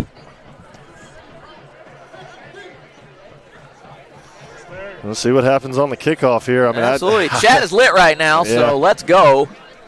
We thank everybody for jumping on tonight as the Sylvan Hills Bears travel down to Sheridan. Senior night here. Also, the 5A state champs in softball last season are getting their rings this evening. So Bears trying to spoil the party. They go with the high kick, a fair catch. It's Eli Turner. And they will spot the Jackets at the 42. So, again, we've seen this throughout the year. Sylvan Hills will take a lead, and then the defense kind of falls asleep. So we're kind of hoping that it's not the case, but against a team like this, it kind of works to your advantage. Maybe a little bit in that regard, but you've always got to be on high alert. Well, and I think the difference in some of those games, too, is the defense tonight is making plays. I mean, they're getting interceptions. They're getting to the quarterback. In some of those games, they weren't really making any plays to keep momentum on their side. So I'd like to see this defense play with their ears pinned back a little bit. Stevens up the middle is met by Zayden Woodard. Had an injury earlier, couldn't tell. Yeah. Also, Jaden Noble holding him up on that play as well.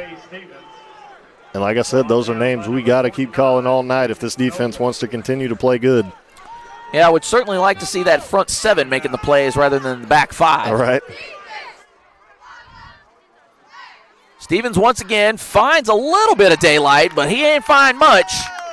Maybe give him a yard or two. And it looks like it's going to be 3rd and 8 as they spot that one at the 46. Well, we make now two more plays here, get that ball back with probably around 2 minutes left. Well, you got to think they're lulling them to sleep here. This is when I'd look for a big shot right here. Good point. Or maybe even something just out in space. Yeah.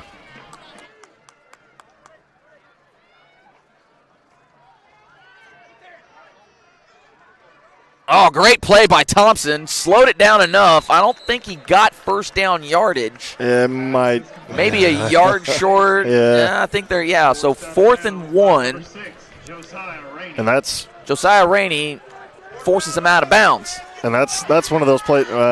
Spot's going to give him the first down. Oh, wow, yeah. That was a pretty healthy spot from where they had it marked. Okay. But that's about as perfect as you can defend that play right there. Just a quick, Well,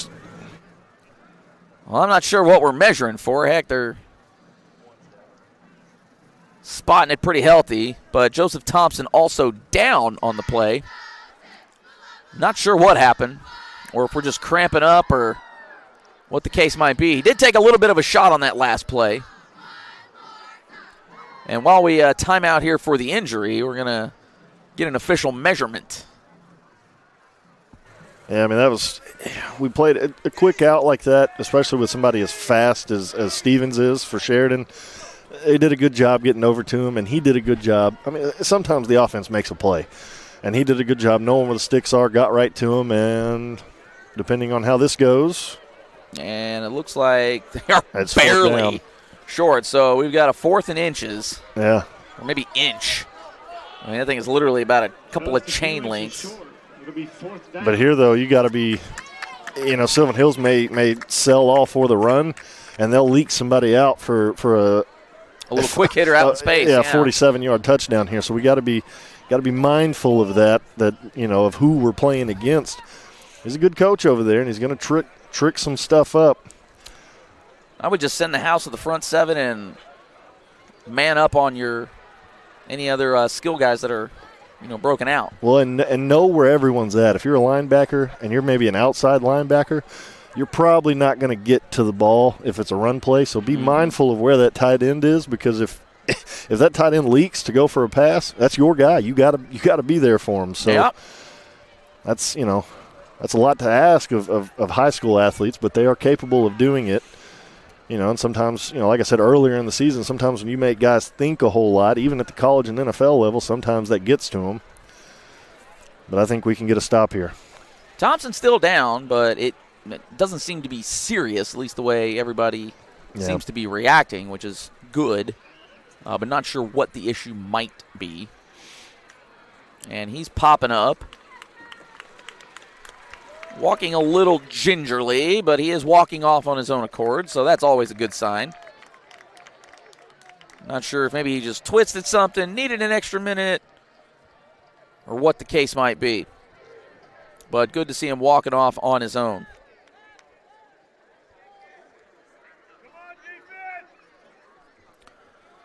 So Bears D, big spot right here, as it is 4th and the shortest of shorts. As we get everybody off the field, Coach Houle included there. And we are set to go here. Big time play right here for both sides. Yep. And they're going shotgun with it. And yeah, that thing, they were going to try to draw them off. And there it is, the handoff to Stevens. Oh, and he busts through. And couldn't quite tell if anybody may have had a shot at him behind the line. I think he may have got to the line of scrimmage. Well, but, that was big by their offensive line. Yeah, and he's one of those backs, too, where all it takes is a sliver of a hole to open up for half a second, and he's going to find it and hit it. Great job there on them. But, hey, defense got to respond. You've been playing good all night. You gave up one play. It happens. Now make 4 plays here to make up for that. Get the ball back to the offense. Or kill about 2.5 minutes either way. Yes. Game for either. But, heck, with this team, they could run 5 plays in. Oh, what a throw. Yeah. And Pierre Grimes almost got a hand on it, but, man, McMillan just floated it. That's one of those. In there, what a throw. Yeah, that's one of those you got to tip your hat to the quarterback. And if you're Pierre Grimes, you got to know that, hey, that was perfect. Just a floater, man. Yeah, those floaty ones are tough to defend. Yep. So Sheridan now inside the Boyd Law Firm red zone at about the 14. So they still have a chance to get a first down out of this. A little misdirection, and we got a hold. We do have a flag down. Yep.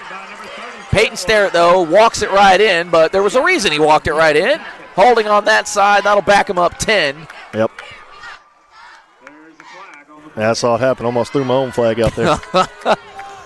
Well, you got to think sometimes these guys, I don't know if you call it how you see it sometimes, but good to see they got it that time. So that'll back up Sheridan to the 24. But as we've mentioned plenty of times, that's really just a bump in the road for a Kevin Kelly team. They can get 10 yards in an instant. Yep. Someone else hoping they can shut the door on this drive, maybe take a lead into the half. Quick pitch out to Eli Turner, and he chews up a few on that one. Looks to be about a 7-yard gain. Forced out of bounds by number 26, Gabe Martin. It'll be second down for the Yellowjackets. Yeah, about the 17. as it is 2nd and 13. Clock rolling just about, well, it's not rolling. Psych. He did go out of bounds there. So just over 2 minutes left and static, at least until the snap. Out in motion. Gets out wide. Well defended by the Bears, but you got to make the tackle. Yeah. They hold on. And Jablanowski looks to be shaken up just a little bit, but he pops right back up. Not sure if he just landed awkward. Yeah. Maybe got his hand jammed up in there a little bit. He does seem to be shaking that right hand. Great job making the tackle, though. I was a little worried he was going to drive his way out of that. 3rd and 10 for the Jackets. That's Turner in motion, but they hand it off right up the middle, and he is met tough at the line of scrimmage. Malachi Summons laying the big lick. And it's 4th down and 9 for the Jackets. Doesn't mean anything to anybody. Yeah. I mean, they're going to play the odds here. This is big, though. You get to stop here, get the ball back. You're going to have under Even a minute. just run it out at half. Yeah, but, you keep them out of the end zone here because Sheridan does get the ball to start the next half. This is big. Yeah, so this one has big-time implications. 55 seconds and counting. Play clock is down to 10. You got to wonder, well, I was going to think maybe they would take a timeout and discuss it, but 4 receivers out to the right side, and it does look like Sheridan will take a timeout to it looks like chat this one over. Sylvan Hills took the timeout. Oh, Sylvan Hills took the timeout. Yep. Timeout, Sylvan Hills. So that was a pretty mean game of chess that was going on right there. 43 seconds left in the first half. 4th and 8. Sheridan down to the 12-yard line. Yep. And I mean, here you gotta be prepared for anything, but also don't overthink anything. Yeah. Because we saw earlier I was talking about all kinds of crazy stuff happening. They just ran just a draw up the middle, a running back dive. So you got to be, you got to outsmart the outsmart. So, and like I said earlier, sometimes the simplest thing is the go-to thing. Yeah, and if there's ever a game to keep it simple, stupid, as they say, this is one of them. I'd like to see. Don't let your guy behind you and wrap a guy up and bring him down. See this Bears defense. How about a pick 6 right here? Oh, man, wouldn't that be something?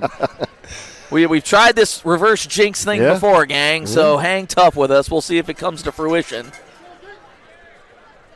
I'd like to see this defense make another play like they have so far. Yeah, just keep them out of the end zone, and this team can get a first down, but you'd like to, prevent that as well because, inside the 5 it almost feels inevitable. Now they got us outnumbered on the far side. We got to adjust, 4 receivers to the right side. One. We'll see what they're cooking up here. It's looking like it might be some kind of tunnel screen. Could be just a lot of hoopla. Ball is up, and that was sailed. No flags on the play. They're going to call that uncatchable. He let it sail. Sylvan Hills stands tall. First down going the other way. I'd like to stay aggressive here. You got 39 seconds. You just hit a big play on offense. Yeah, after getting a 4th down stop, stay aggressive here. I think Sheridan has burned one of their timeouts. I could be wrong on that. I thought they took one earlier in the game. They did. So they have a complement of 2 timeouts. So you got to think about that. If you get a first down, you can probably ride out the half. I'm with you. Hey, why not? Yeah. See if you can pop a big one here. 2 receivers to either side. They look like they're stacked up. Hampton just going to call his own number, and he's got a little room. Whoa. Can I get to the ball? Oh, man. He was real close to going the whole way. He was real close, gang. That run there looked like he did leave the wagon on the sideline. Looked a little bit faster there. Yeah, the strides were a bit more gazelle-ish, if you will. First down yardage for him. Bears with a little breathing room, inside 30 seconds now. And he's going to hand it off this time. That's Jeremiah Carey bouncing around.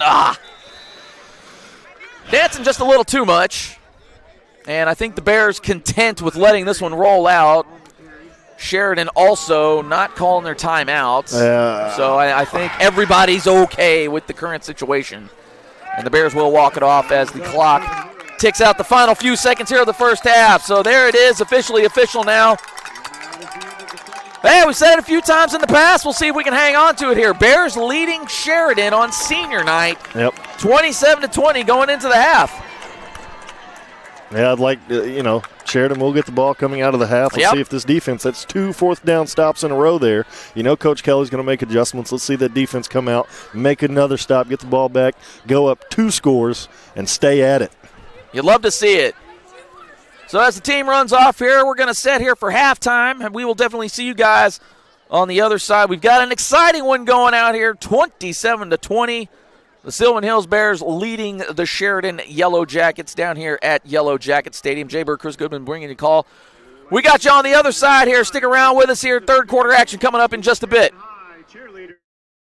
PCSSD is a family-like environment. There's always smiling faces. There's greeting in the morning and the afternoon. They get a lot of involvement, not just parent involvement, student involvement, staff involvement, and I love all of that. I chose PCSSD because I was zoned here, but what made me stay was the support that we receive as a family. And the best part about the day is my son come home with a smile on his face, that he enjoys school and excelled in the classroom. It's real big to our family.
all the lines on the highway. Oh, they keep us coming alive. Grab my hand in the dark, lightning straight to my heart. Oh, you give me every time. All the stars in the sky, all the lines on the highway. Oh, they keep us coming alive. Grab my hand in the dark, lightning straight to my heart. Oh, you give me every time. Do anything you like, got nothing to lose. All I need is beside me in the front seat.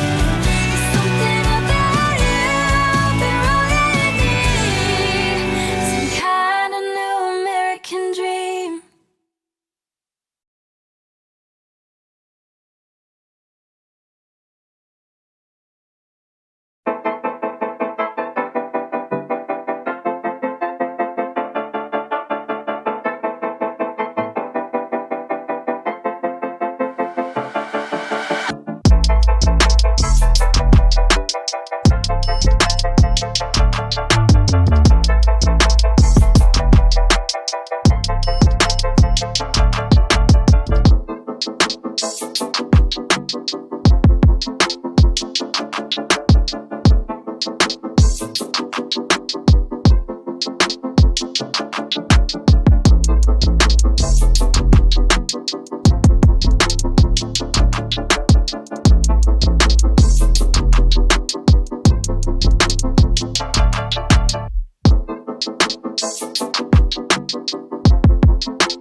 And welcome back out here to Sheridan, America. The Sylvan Hills Bears leading the Sheridan Yellowjackets 27-20. Let's get you a few halftime stats. They tell the story, let me tell you. First downs, Sheridan leading the Bears 16-6 in that department. 84 rushing yards for the Bears, only 56 for the Yellowjackets. 68 receiving yards, only 3 catches for the Bears so far. You'd think it was a little better, but not quite. 214 yards passing for Sheridan, which we're not surprised by that. It's kind of what they do. It's their MO. 19 of 33 is the Yellowjackets passing, only 3 for 10 for the Bears. But really the name of the game here, has been the Bears' resilience, and especially on defense. 2 pick sixes in the first half. One by Josiah Rainey, the other by Malachi Sherwin, and those have been the difference makers so far in this game. Third down conversions, 1 for 5 for the Bears, 6 for 12 for the Yellowjackets, and of the 6 that the Yellowjackets didn't get, well, they went for it on fourth down, and they're 3 for 6 on that, 2 of which came through in a huge way.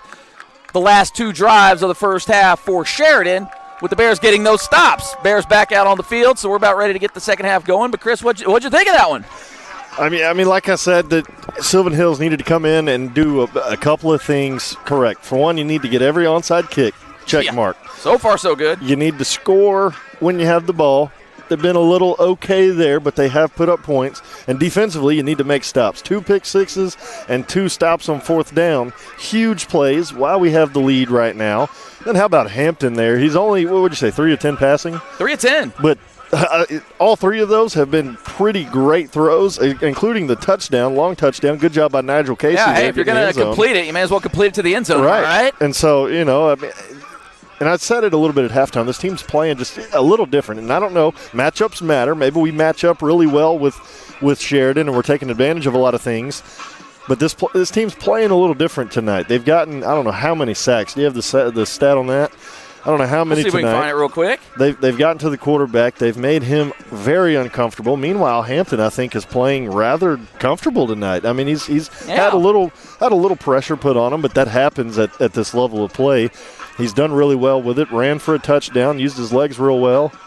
He's out here warming up, throwing real well. Looks like he's real loose, confident. It's a dangerous team right now. Hey, I like cut it loose, seeing. man. Yeah. I mean, we've been saying it all year. I mean, really, at this point, you're 0-8 on the season. Things haven't gone your way.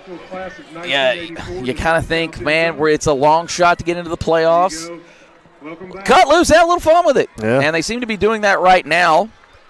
So we'll see if they can maintain what is going on. Take a look at the out-of-town scoreboard here. We'll kind of roll through a few scores here. Cabot leading Central 21-7. Christian down to Conway 35-3. PA leading Southwest 19-6. Bryant just taking North Little Rock out to the woodshed. I know that'll thrill a lot of Bears fans out there. Bentonville West over Fort Smith Northside 21-15. Fayetteville up 27-0 on Rogers Heritage down in 6A action. Greenwood, not a typo here. Third quarter, 70-14 over Fort Smith Southside. 70 in 3 quarters. That's pretty absurd. Mountain Home taking it to Van Buren 27-7. Lake Hamilton up on Shiloh Christian 21-14. Robinson over Pine Bluff 24-7. BB over Watson Chapel. Last check, though, that was way back in the first quarter, and that's just a 7-0 game right there. We'll try to see if we can get you some more scores, at least within the network. We'll get you a Parkview. Where did they play last night? Yeah, they played last night and won by 12, I think. Something like that. Yeah, I think it was like 26-14 or something like that. Something along those lines, but we'll pass along a Mills score for you as soon as we can get to it. Bears about to get to it on the defensive side of the ball here to start the second half. Yeah, and real quick, speaking of Greenwood, a lot of thoughts and prayers out to that community. Yes. Lost a family to a fire. Lots of thoughts and prayers for that whole community tonight, playing obviously with a lot of emotion, 70 points in the third quarter. Yeah. That's how you go out and fight for your brother. Yeah, so definitely thoughts and prayers out to the community of Greenwood, the whole Fort Smith area. Just a tragic situation out there. Bears set to kick to start the second half. Again, just a lot of room out there around that 35. You got to think that maybe Trejo aiming in that direction a little bit. We'll see what happens here. And he just kind of pops it. We're going to have a return for Sheridan, but not going to be much of one. Yeah. Caden Curtis just forcing Parker Mullins out of bounds. He didn't really have a lot to work with in terms of real estate, so handful of yards, and the 37-yard line will be the starting point for the Yellowjackets. And I think this will be the worst starting field position they've had. This defense got to be playing with a lot of confidence right now. Let's see them go at it. Go right at them. 38-12 was the Parkview final, by the way. Will wanted to let you know about that one. A lot of space out there. Could have been a holding call. But as it stands, Yeah. a big-time gain for Peyton Sterrett. Well, and you know what Sheridan's doing right now, we're playing off, not wanting to get beat deep. Sheridan's taking advantage of that, just throwing it out to the playmakers, letting them make plays. I saw what you saw, but, you know, it's not called. And Sheridan unfortunately, the guy in the striped shirt didn't see what we saw, so pitch outside to Stevens. He kind of falls forward, gets out of a tackle, and is met pretty tough. Believe that was Gabe Martin laying the wood on that one. Out to the 30, 27. It'll be second down for the Yellowjackets. So how are we feeling out there, Chat? We feeling all right? I know I'm nervous. Stennett gets out to the left side, forced out of bounds. That was Malachi Sherwin. Catch is made by number 34, Peyton Sterrett. That'll be another shot. So Sterrett out there. Gets another first down just outside the Boyd Law Firm red zone. Stevens with the good fake. And Stevens just marching it. So the Sylvan Hills defense offering up very little resistance to start the second half. Not sure if they were, By number 37, Harrison Merchant. kind of hitting the mouth. Yet another Sheridan Yellowjacket. So now Sheridan inside the Boyd Law Firm red zone, about the 10-yard line. Stevens again. If it ain't broke, don't fix it. Yeah. Gets about 5, maybe 6. So 5-yard gain, second and goal from the 5 for the Jackets. Number 49, Jaden Noble. And Sheridan right here is forcing Sylvan Hills to stay consistent, which they've had problems with, because Sheridan, I mean, the plays they've been running right here, same plays they ran the whole first half. Sylvan Hills was just able to stop them. Right now, having a little bit of difficulty. Let's see if they rally back here. Well, they are hitting them with a little tempo, a little change of pace here. Stevens going to the outside. Oh, just barely. Oh, man. 2 missed tackles, one by Sherwin and the other by Hurd. Yep. And Stevens walks right in for the score. Stevens with just a little bit more quickness there, just out of the reach of 2 defenders for Sylvan Hills. Gets in the end zone. That's okay, though. We stop them right here. We still got the lead. So those 4th downs now looming a little extra large right now, at least to start the second half, as Sheridan wasn't able to convert at the end of the first half. And we are kicking extra points out here in Sheridan. Put it on record right now, and they'll go for 2 now. A little offside, so give them a couple yards. Yeah, that's about a yard and a half. Okay, so now what's going to happen? Yep. Is they're going to go for 2. So a big time setup. Yeah. That's classic, Coach Kelly. Lulls you into a false sense of security. And, I mean, honestly, Stevens getting the ball. Why even bother with anything else? Stevens is getting the ball. And, well, they had it defended, but the whistles are blowing, and they're calling that offsides once again on the Bears. So the extra 6 inches could matter.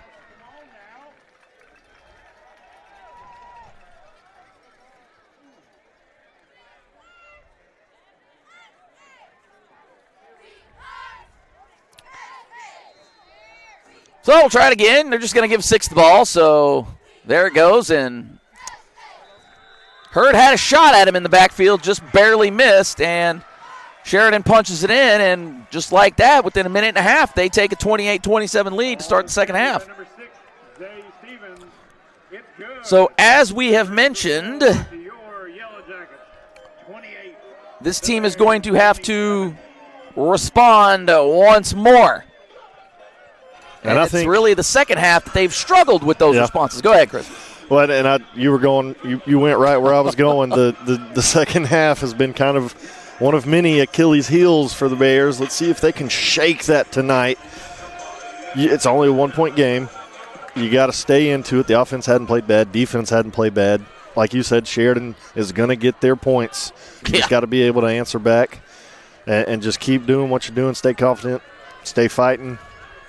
And stay aggressive. This offense tonight has been very aggressive. Stay at it. Yeah, I like the attempts at passing. Only 3 for 10. I kind of honestly thought it was a little better. I but did too. Numbers don't lie.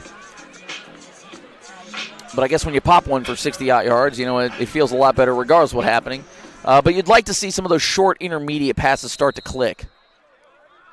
But first things first, you got to get this onside kick. Oh, that one popped, and oh my gosh, and you knew it was going to happen eventually. Yep. Just the law of averages, and they got the jump on the ball where they needed to. Sylvan Hills just couldn't get a hand on it. Yeah. Pops it right up, and as we've seen on the offensive side of the ball, when the ball gets popped up in the air, it's a free-for-all, and Sheridan unfortunately comes down with it, so they'll get another possession. You've been saying it all night, Chris. Yep. This team steals possessions, and there's one right there. Yeah, and I said it earlier. They're at one point they are going to get an onside kick. It's how you respond now. Defense got to respond here. So a little trickery, or just some misdirection, not so much the trickery. Jace Bradshaw going nowhere fast as the Bears blew that play up. Number 1, Jace Bradshaw on the catch. Yeah, there you go. You keep Sheridan behind the sticks. Keep fighting. No gain on the play. It'll be 2nd and 10. So Sylvan Hills already starting this drive out a lot better than their previous drive. That's Stinnett going in motion. Looked to cut up field just a little early. 10 wide open. There you go. Met immediately there by Harrison Merchant. And he's gotten better as the game has gone on. Yeah, he's kind of. He's letting him feel it. Yeah, and he's pushed off that nervousness, and now he's showing Coach why he deserves to be in the game. I like to see it. Now you gotta stay confident here, stay even keeled, because Sheridan's going to come right back at you here and attack you again and dare you to make the same play. Well, they're going to do something here. They always seem to have something ready. Trips to the right, twins to the left. Stands tall. Good defense by the Bears. We've seen in games past where the defender would maybe go for the INT there, and that kind of is one of those plays that we've talked about where you like the effort, maybe just trying to do a little too much. That's one of those cases where you're not catching the ball. I'm not going to catch the ball. Yep. But you're especially not going to catch the ball. Great defense there by Malachi Sherwin. So 4th and 10 would be a huge response here. Conga line set up, and then that's just taking too long to develop. And Chris Davis gets the man down. Sack in the backfield. Big time loss. Turnover on downs. That's how you respond as a defense. And that's going to set up the Bears in great field position right now. A stop on 4th down. That's 3 stops on 4th down.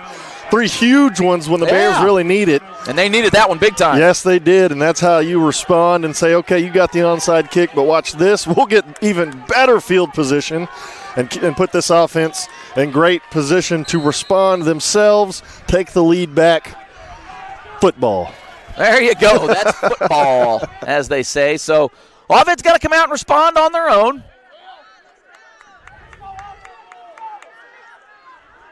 Harrison in motion.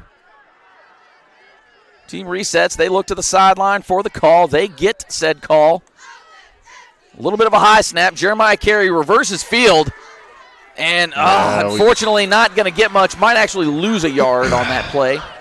We got to get some blocks. Just couldn't get enough room going out there.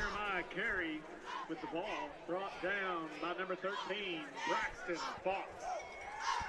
Braxton Fox on the tackle. Loss of 1.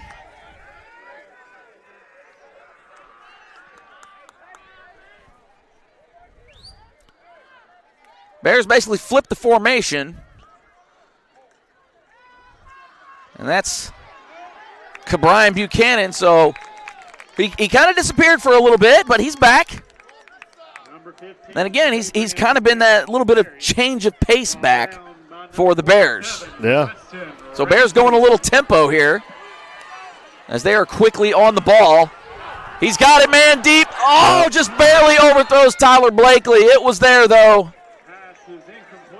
So 4th and 6 for the Bears. They've got a decision to make. The decision is they're going for it. Yeah. But it's a matter of how are you going to go for it. And, again, don't need the touchdown. You just need the first down. But, man, you got to feel some of these shots are going to hit eventually. And we need them to start hitting quick because those are big plays that we need. Big plays. It's not often the Bears get behind somebody, but there they are. Hampton rolling to his right. He's under some duress. He gets rid of it. And Sylvan Hills calling for the flag. I don't think they're going to get it. That was a little, well, we do have a flag on the other sideline, so we've got a flag somewhere. And apparently it was holding on the Bears, so not the penalty everybody thought that should have been called. It looked like the defender was a little early in getting to the Bears receiver. Not sure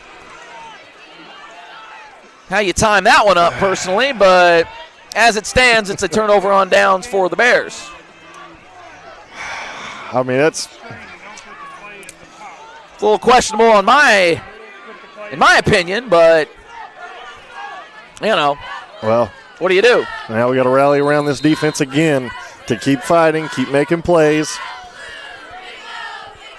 I saw a lot of people mad at the defense there on the opening drive. You knew Sheridan was going to come out and probably score. Defense been playing great all game. They got to stay at it. Two backs in the backfield, and they're trying to set the screen up. It's not really there. They barely get it off. And we've got a flag, but I'm not sure for what. Wiley Dupree, so it's a holding call, and it looks like it is going against Sheridan. And it's just a matter if the Bears want to accept it or not. Yeah, I think they are declining that. They will decline it, and they will take the down, and I believe they lost maybe 2 or 3 yards. No, they got it right back to the line. Right back to the line, okay. So maybe a smart call.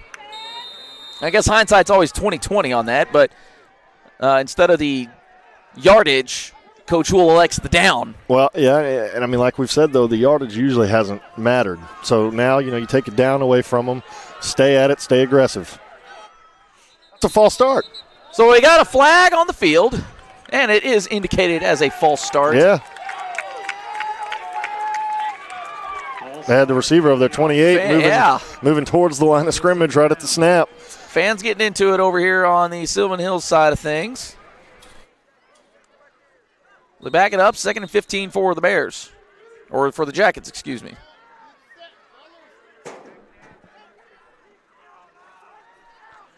I've seen a lot of good communication out of the defense tonight, too. That's key. They have been talking, and especially against a team like this. So 4 receivers to the left side. McMillan going to roll that way. Chris Davis is going to get in his grill.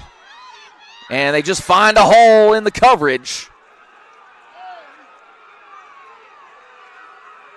And not sure what everybody's all up in arms about on the other sideline, as it seemed to be a hit inbounds, just hit out of bounds.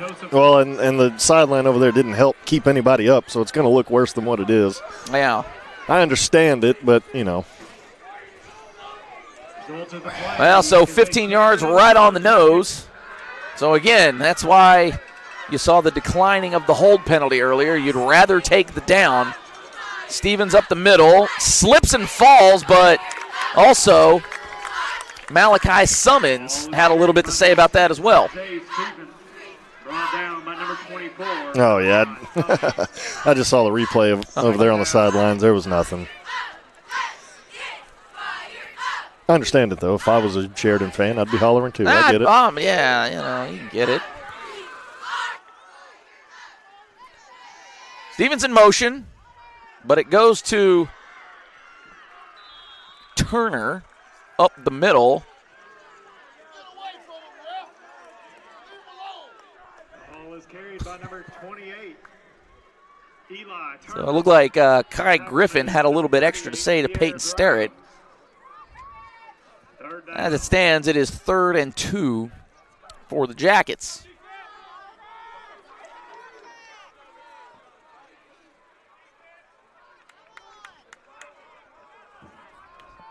So they are splitting out Eli Turner, and he's a big fella to be way out there on the boundary. Quick strike. Great catch, actually, by Sterrett, as that was thrown low and away. Yeah. And I do believe it was caught, and that looks like it's going to be just enough for the first down. Yeah, well, it might be a yard short. Now they're going to call him short. Well, and see it, and yeah, maybe about a yard short. And what Coach Kelly's going to keep calling here is these quick outs right where the sticks are at. Oh, If you watch the YouTube overtime, that's what he preaches. Just go where the sticks are. He yells at him, why are you running way downfield? Go where the sticks are. defense has to know where those are as well. Yeah. And be ready for the outs here or a run play here. Well, I'd probably venture to say Stevens is getting the ball. I mean, he's been chewing it up, spitting it out, but he goes out in motion. Oh, and they had him in the backfield, and he breaks one big.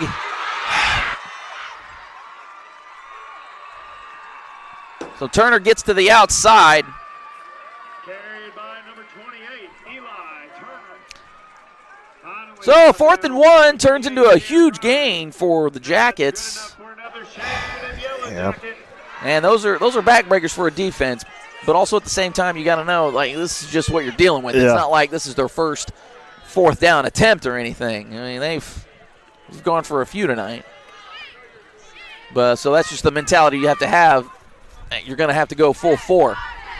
All the time in the world, and Turner just out in the flats and just bulldozes the Bears defender there.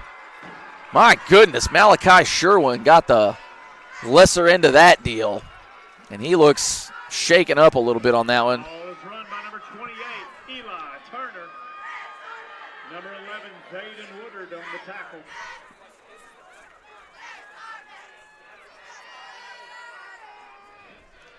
So a first down once again for the Jackets is there inside the Boyd Law Firm red zone. 2 running backs. And Stevens ends up with the ball and just shakes his way out and walks right into the end zone.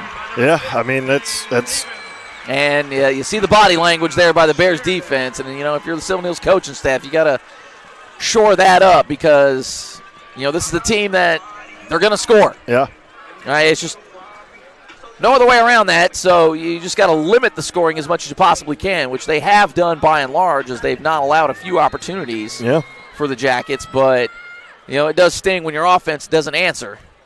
Well, I mean, Stevens with the ball again, and he'll walk right in for the 2-point conversion.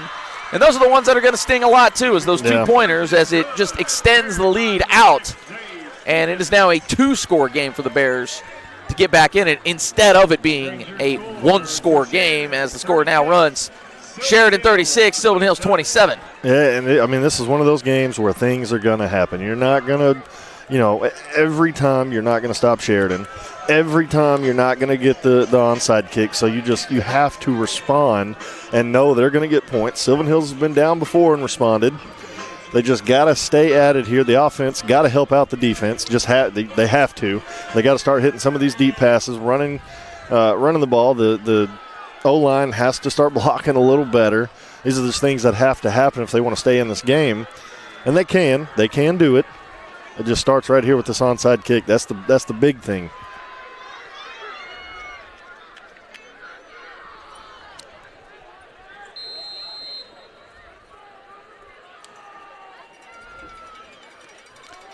So they kick it to the empty space, and the Bears, they're going to bust. Let's go!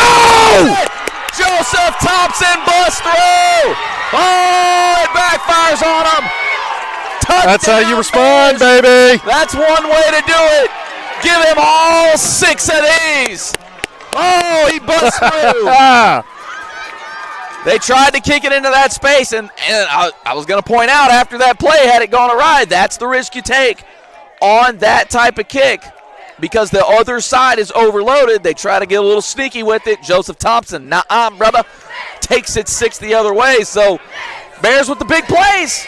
Yeah, and I mean it's keeping them in it. And I was going to say on that, somebody needed to be aggressive and go get that ball, whether it was Sheridan or Sylvan Hills. Somebody needed to be aggressive. It did look like time stood still for a moment also. And lucky enough, a Sylvan Hills Bear was the aggressor. Ends in a touchdown. And it goes wide left. Yeah. So unfortunately for the Bears, they cannot kick it within the field goal as it now stands. 5:15 left in the third quarter. Sheridan still leads the Bears, but the score has been cut 36-33. Well, and in one of these games where they get 2-point conversions, now that's 2 points we've lost. You give 2 points over to them, these points start adding up.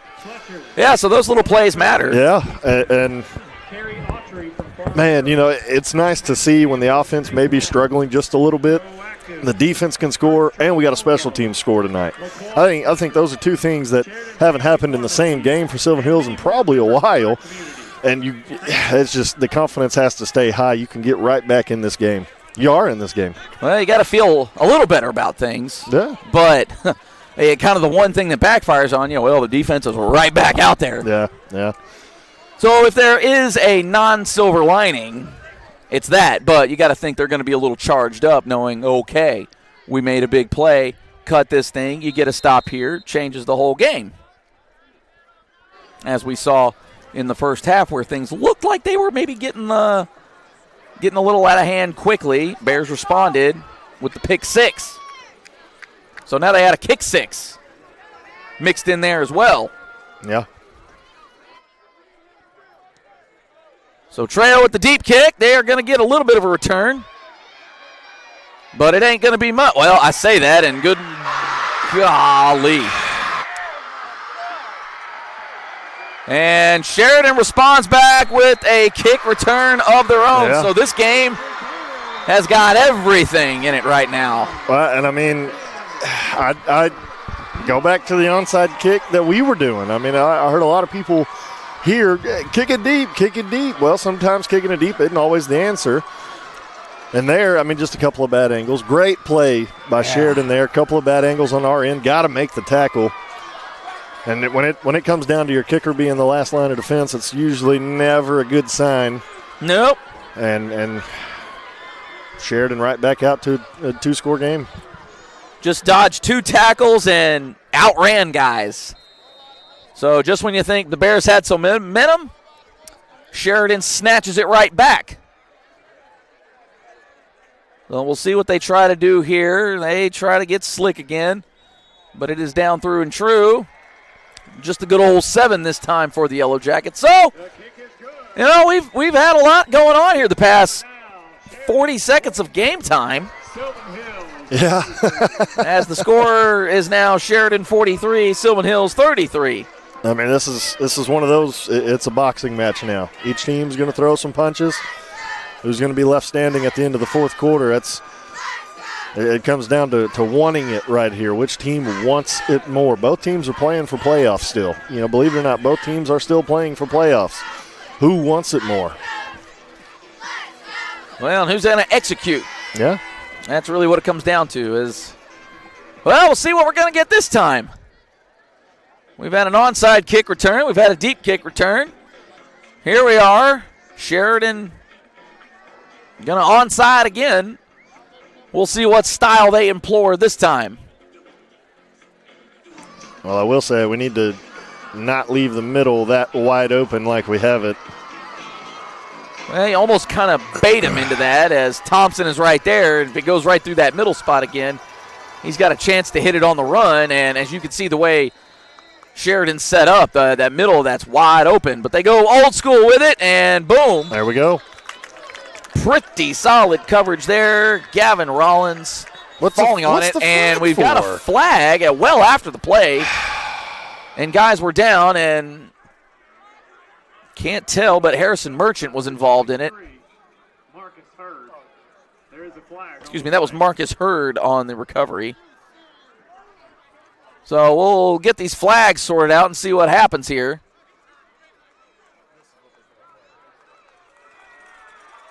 So they're calling a personal foul on Woodard. Now everybody has the capabilities of rewinding the live stream. Just rewind. You'll see why the flag was thrown. And all I'm going to say is, come on. Yeah, they got a little trigger happy on that one, it appears. But Coach Hool got his explanation, and he's not thrilled with Woodard right now as he was hot. Well, when they go back and watch, I have to keep my mouth shut. Of course, is all I can say is just of course. So Buchanan gets the ball, finds a little space up the middle, and Sylvan Hills definitely the aggressor with the physicality right now. Ball is carried by number 15, Cabrian Buchanan. So Cabrian Buchanan gets about 5 on the play. Well, maybe 4 or 5. Second down for the Bears.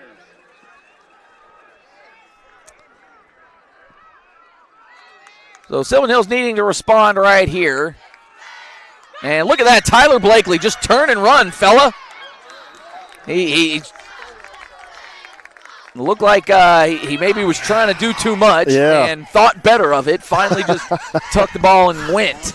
I think that's one of the fellas that, hey, man, you've got the speed. Use it. If he stays outside just a little bit there, he's got the, like you said, speed. That's all right, though, first down. Use your speed. Low throw is caught by Ryan Parham. He fights out of one tackle. There we go. And maybe about 4 on the play. So a lot of different guys getting involved here. We haven't called a lot of the receivers tonight. So about a 4-yard gain on the play. 2nd and 6. Just under 4 minutes left in the third quarter. So strap on your seatbelts, boys and girls. It's going to be a long one. Oh, and that's when you almost kind of just throw it away.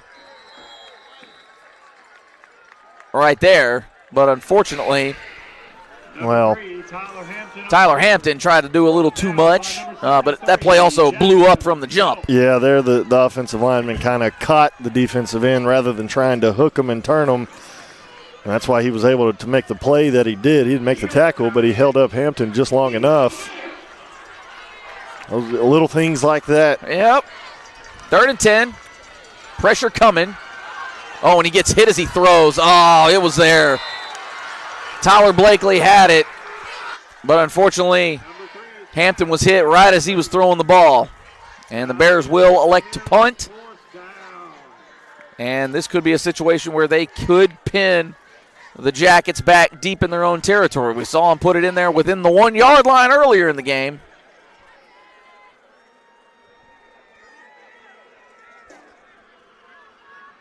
That drive should have never started that far back as it did. Well, that's true. I guess we're calling a false start. Yep. I mean, you got to execute if you're Sylvan Hills. You have to execute still, but there are certain factors at play hurt you a little more and hinder some things you can do. That doesn't help. Well, so we'll line it up and try it again. Sheridan really not worried about a block, not worried about a return. That one's going to be, just a little too much bounce. And the Jackets will start at their own 20-yard line. It'll be a touchback. It'll be first down for the Yellowjackets at the 20. So really, if you're the punter in that situation, man, take your time. Yeah. The one where it went out on the one, he really took his time a little bit and got a lot of air on it that time. Yeah. He rusted a little bit. Great punter, by the way. Sylvan Hills is a great punter. Well, which I always hate to kind of admit that. Yeah, it's not something you want to be happy about, but still pins them back on the 20 at least. No return. Defense gets a little bit of a breather. Come out here and keep fighting. Yeah, now's time for defense to make a play.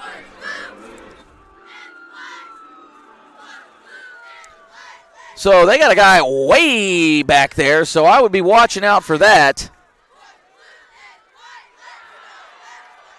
So Pierre Grimes makes the play, and it looked like that Stevens, he was about 20 yards behind the play, and it looks like there's a play there to basically just get him a running start and maybe hit him in the flats where he's already got a head of speed going. Yeah, that's very dangerous. Could be a little dangerous, but nothing doing there. Yeah, and Josiah Rainey just misses the tackle, and I mean, Sheridan's just going to keep doing that. They're going to keep running these. If we're going to be that far back, they're just going to keep running these little tunnels, these little quick outs, and forcing Sylvan Hills, who does sometimes have a hard time with open field tackles, to make open field tackles, and right now it's hurting us. I mean, we're picking up the ball and moving it a full yard. I know you give them a little bit of the benefit there, but goodness gracious me. It's been the same play like 8 times. Yeah, Parker Mullins, the benefactor that time. Pass is complete to number 10, Parker Mullins. Forced out of bounds by number 23, Marcus Hurd. That's good. So spotted right at the 49-yard line of the Bears.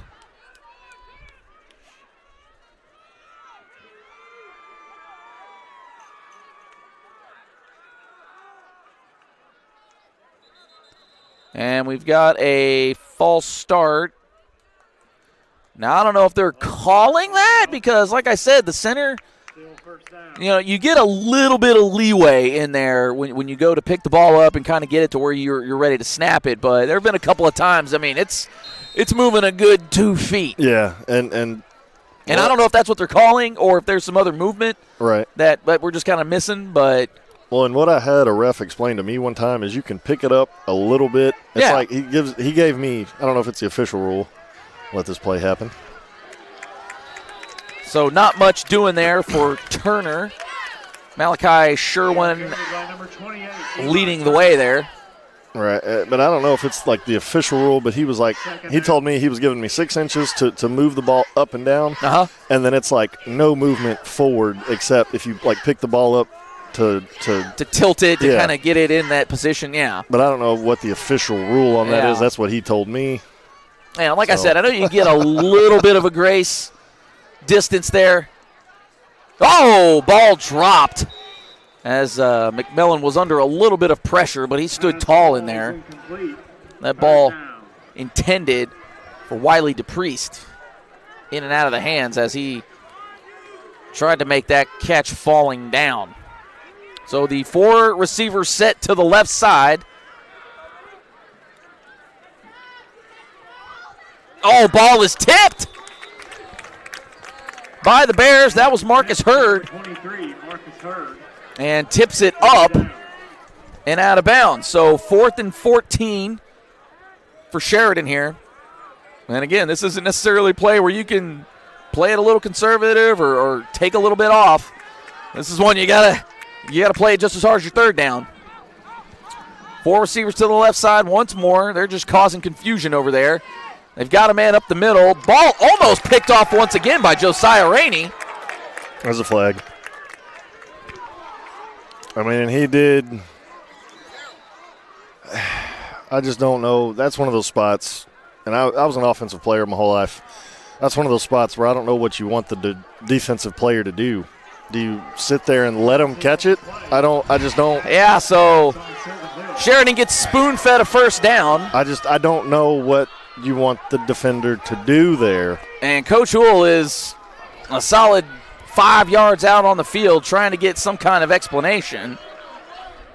And the officials are coming together. I'm not sure what they're talking about, if it's maybe this penalty. The ball, I think, was tipped, so then it becomes fair game. Well, that's what Sylvan Hills is signaling, that the ball was tipped. Which, again, if the ball is tipped, then it's fair game. You can drape yourself all over a guy. It doesn't matter. Yeah. Come on, guys. Oh, so they're going to give it to him. And a big ball of course. I'm not sure what we're looking at there. And, again, we're kind of the stripes here, but, I mean, that's egregious, man. And even then, it was a borderline pass interference call. And they're just handing them free downs here. I mean, there's just no other way to put it. I mean, come on. Empty backfield for the Yellowjackets. Not that it matters. 3 to the left, 2 to the right. McMullen with time. Great job. And Woodard defends that pass. What? And there's yet another flag on the play, and I'm not sure for what. And if it goes against the Bears, it could explode over on this sideline. And I believe they're talking to Coach Houle about. So I believe it was some kind of illegal procedure, which I'm not sure, and I think they're accepting that. Well, it's crazy. I gotta figure out how I'm gonna word this. Take your time. When a certain someone messes up, it's crazy there's a false start that follows it. You get what I'm getting at? The irony is there. Yeah, it's. So all kinds of bunched up formations. Stevens in the backfield. And it looks like they're setting up a screen. Oh, and it's almost picked off by Chris Hurd. Oh, that would have been – he'd had a good shot at another pick six there. Yeah. Because he had 2 guys in front of him. And all there was the quarterback, and you can probably imagine your QB isn't going to be your guy making the tackle. But much to the chagrin of the Bears, it falls to the turf, and it is simply just 2nd and 15. Empty backfield once again for the Jackets.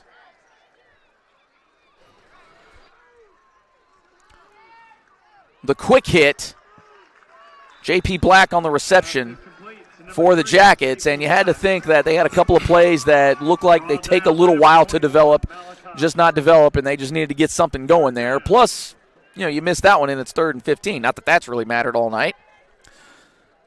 So it looks like it's about 3rd and 6 for the Jackets. Inside a minute here in the 3rd quarter. Stevens on the run, up the middle. He's met at the line, but I think he falls forward for maybe about 3 or 4. I can't tell if he's got first down yardage or not. They're signaling fourth down. Okay. Here's your chance, defense. And what are we looking at here? 4th and about 1. Yep. Here's your chance, defense, right here. So Jackets not necessarily taking their time. They're up on the line. You had to think 6 was getting the ball. It's just a matter of where. And he gets yardage and then some. As Malachi Summons makes the tackle. Well, and it's a case of, a lot of people will say who's getting the ball right there, but sometimes that doesn't matter. Like Shaq used to say, you know what I'm going to do during the game. Can you stop it sometimes? And well, yeah, I think everybody in the stands knows in a situation like that, 6 is getting the ball. It's just a matter of how is he going to get the ball. Right. So, and, they're not going to let the clock run out on the 3rd quarter. Play action. Oh, and he's wide open. Oh, man, that's a back burner. Wiley DePriest on the catch and the score. And right as the quarter expires, and it has now become a tall task for the Bears as they are down 16 heading into the 4th quarter, 49-33. Yeah. Point attempt pending here. Looked like somebody ran the wrong coverage there, maybe a little bit of miscommunication. This defense has communicated well all night, but sometimes a miscommunication happens. And this is a coach and a team that's going to take advantage of that.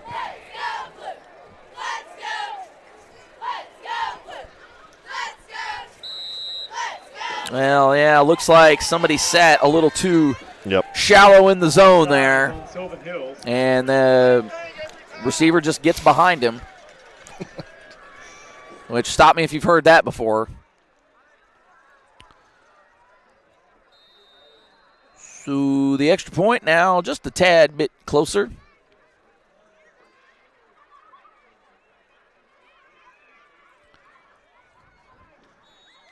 Down, up, and good, and that's what they call a 50 burger. So at the end of 3, score is Sheridan with 50. Sylvan Hills sitting at 33. Well, and some of these scoring drives have been aided. Well, yeah, I'm not going to say. I think the Stripes have put a lot of work in on that one, and they can find me if they want. So, that's one of the hardest things to combat at every level of football, but you got to find a way to combat it. You get a defensive stop, you get an onside kick return for a touchdown. Now, the biggest thing right now, starting this 4th quarter, is the offense has to stay on the field for a little while. Or you got to put them up fast, one or the other. Yeah, well, you got to give this defense a little bit of a break. It's got to be a quick break, but you got to give them a little bit of a breather. You like the quick breaks when you put up points. Yeah. So those have been nice, but unfortunately for the Bears, they've got a few more points that they've got to put up just to make this an even game. Yeah, it's backs against the ropes right now. You backed into a corner, Sylvan Hills. How you going to fight? That's what I want to see.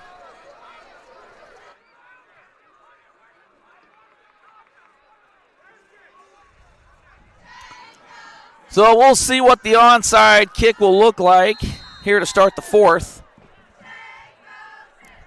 Jay Berg, Chris Goodman with you here on the Sylvan Hills Sports Network. Start of the 4th quarter here. It's a big-time hole now for the Bears to try to dig themselves out of, as they are down 17, 50-33 here to start the 4th. But they will start the 4th quarter with the ball, at least you hope so. And they are going to let it roll out of bounds, so the Bears Once again, we'll have some pretty solid field position to start with. But can they capitalize? And that's kind of the name of the game. Yeah, now with the game being where it's at, you got to those ifs or those ifs, and can you respond is you have to respond now. Yeah, there's really no ifs, ands, or buts about it now. Bears have got to make a play here, and we'll see if they've got it in them. Empty backfield. They're taking their time. 2 to the left, 3 to the right for Tyler Hampton. All the big dogs are out there for wide receivers. Can the Bears hold it up? Sheridan showing some blitz, and they get to him.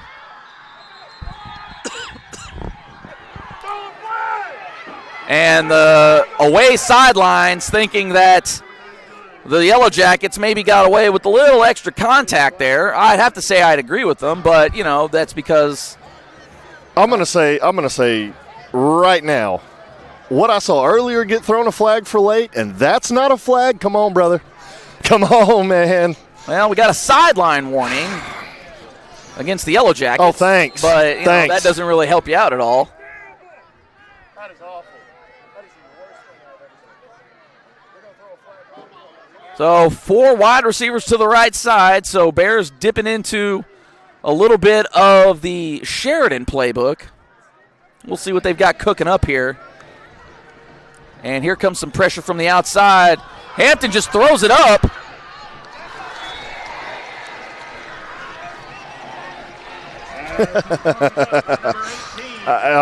Jay, I'm guessing that was good defense. Jay, my friend, this may be a both of us get fined night.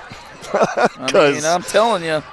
What I saw earlier, they throw the flag on, and then that, they don't? And then no PI? Okay. Yeah, they've been real generous to Sheridan tonight. We'll just call it how we see it. There have been some things that have been a little ticky-tack on Sylvan Hills. But if you're both getting ticky-tack fouls, then, you kind of live with it. Tyler Hampton moving to one side, and Ryan Parham really didn't have a chance at that ball. He did get behind the defender. Unfortunately, Tyler Hampton couldn't put it on the numbers for him. Yeah, that one kind of sailed a little bit more than he wanted to. That offense, that drive ain't on you. Well, they did give up the sack, but maybe should have been given yardage right back after that. And then, he had a little bit of a questionable defensive pass interference non-call. So, here we are with 11:20 left in the game. And again, Sheridan not even bothering with the punt coverage. So good punt there. Got the roll. And it's going to roll deep. And it will come to as they shoo it along. And it comes to rest at the 5-yard line. So heck of a punt there. But really, those things don't really seem to matter. And really what needs to happen is Bears need to dial up the pressure here on McMillan to get those feet moving. Because he's shown to maybe get a little wild with the ball when he has to go moving laterally. Because it's not appeared he's been one that wants to take on the run and take the licks or, put the shoulder down, get the extra yard or two. Not saying that he's not a tough guy. It's not what I'm saying. But it's just not his game. Yeah, and right here, your punter puts them in a tough position. Empty back. Oh, excuse me. No, there's one running back there. McMillan on the run, having to float it, just finds a man all by himself out there. That was Jace Bradshaw. Number 1, Jace Bradshaw.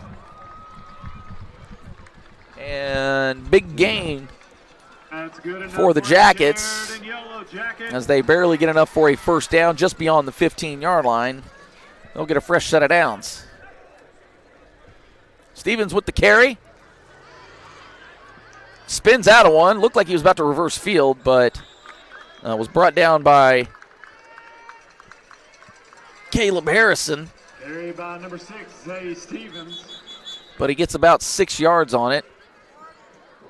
And we do have an official timeout. Not sure who looked like they were injured. That's Woodard. Yeah. But he's jogging off the field, so maybe just kind of laid down a little too long for the referee's liking. He is limping a little bit. Not sure if that's it looks more cramps than twists or turns. Yeah, Woodard's been fighting hard tonight. I know he's beat up. This is one of those games where he's going to wake up tomorrow like, man. Got hit by a truck. Oh, the pump fake by McMillan. He didn't have much there, just kind of floated it into no man's land. Kind of a throwaway without being a throwaway. Flag on the play. And we've got a flag on the play, not sure what it might be. And it is holding against the Jackets, so back them up 10. I know, how about that? They can commit penalties.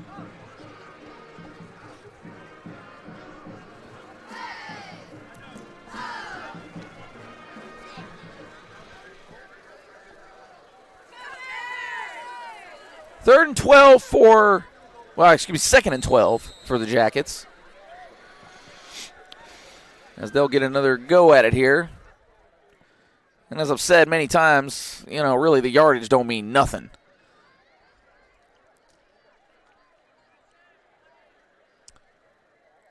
That's Bradshaw in motion. Bears in man coverage. And that's going down. And I'm not sure that's not grounding. Yeah, they a little slow on the whistle there. As I thought that maybe should have been blown dead as a sack, but as it stands, they allowed McMillan to throw the ball away, resulting in just an incomplete pass. So 4th and 12 for the Yellowjackets. Great defense there by the Bears. As things were jammed up, it looked like he was trying to go to the left side with it, but things just kind of got out of rhythm. And we've got a dead ball here. I didn't see a flag or anything, so I'm not sure what the issue might be. I'm not sure if it was maybe a substitution thing or what. But we got a couple of the officials trying to figure out what's going on here. I don't know, probably the Sylvan Hills player probably has a different color blue helmet than somebody, and they got to figure out how to tack on 13 yards right here on 4th down. The old 13-yard penalty. Yep. All right, so much ado about nothing. Empty backfield now for the Jackets. Sylvan Hills throwing some pressure. We've got whistles. Offside. Is he calling offsides? And it's offsides. It looked like that's what he was calling. Yep, that's offsides on the Bears. Offsides on the defense. So. Still 3rd down. Well, it's 4th down, I believe. No, 3rd down.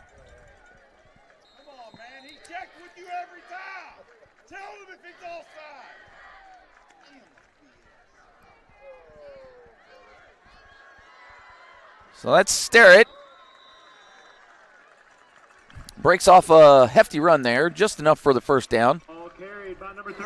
And he got exactly 5 yards past where he needed to be there. How about it? How about it? That's a coincidence. So, for all of my tinfoil hats out there, we got a doozy for you here. Aliens. It's aliens. We got the conga line out here, which turns into a tunnel screen. Oh, I think we're going to have a holding call here on the Jackets. Pass is complete to number 1, Jace Bradshaw. As it stands, Bradshaw on the carry, and I believe it was about a 7-yard gain, but again, we'll see what the penalty here is. I'm thinking it's a holding call.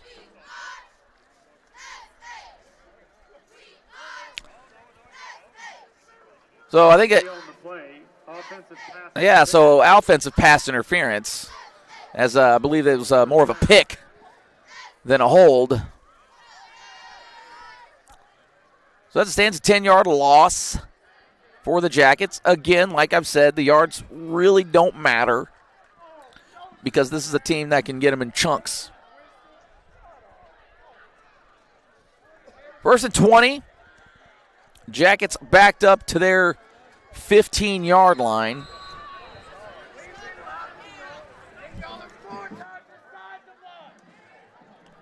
McMillan on the run, and he's not going to get anywhere as he is met by a host of Bears.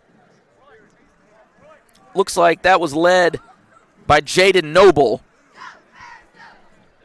Number 12, Zach McMillan, brought down by number 4. I mean, I'm proud of the defense tonight. They've fought as hard as they can.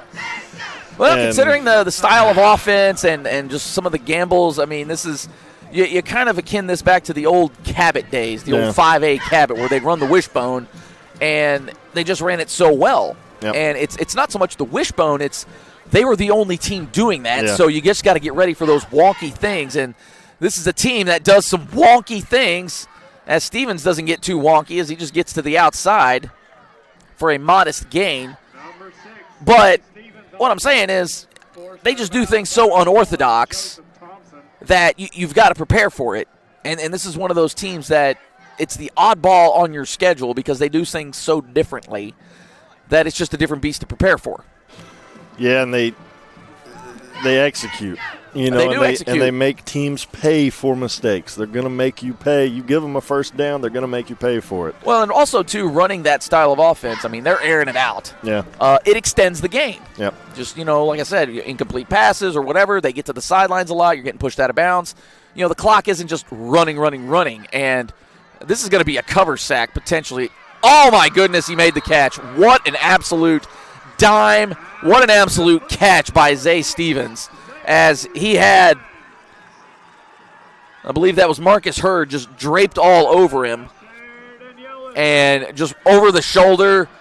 I mean, and again, when the defense is dealing with that kind of stuff, I mean, that was just an absolute dime. Yeah, I mean, there's nothing you can do about that. There's differences in the other team making plays and the other team, being given plays. Yeah, and that was a play right there. That was definitely a play made.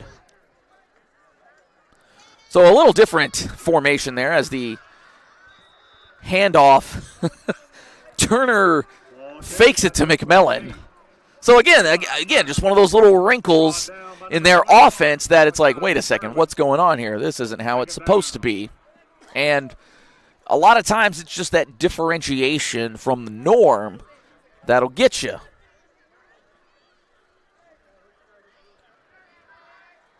Five-yard gain for the Jackets. They're slowing the play down a little bit now. Not really running at that breakneck speed. Maybe just trying to see this one out a little bit, but they run their offense, and this is going to be a floater right up the seam. Wiley DePriest on the catch. Harrison Merchant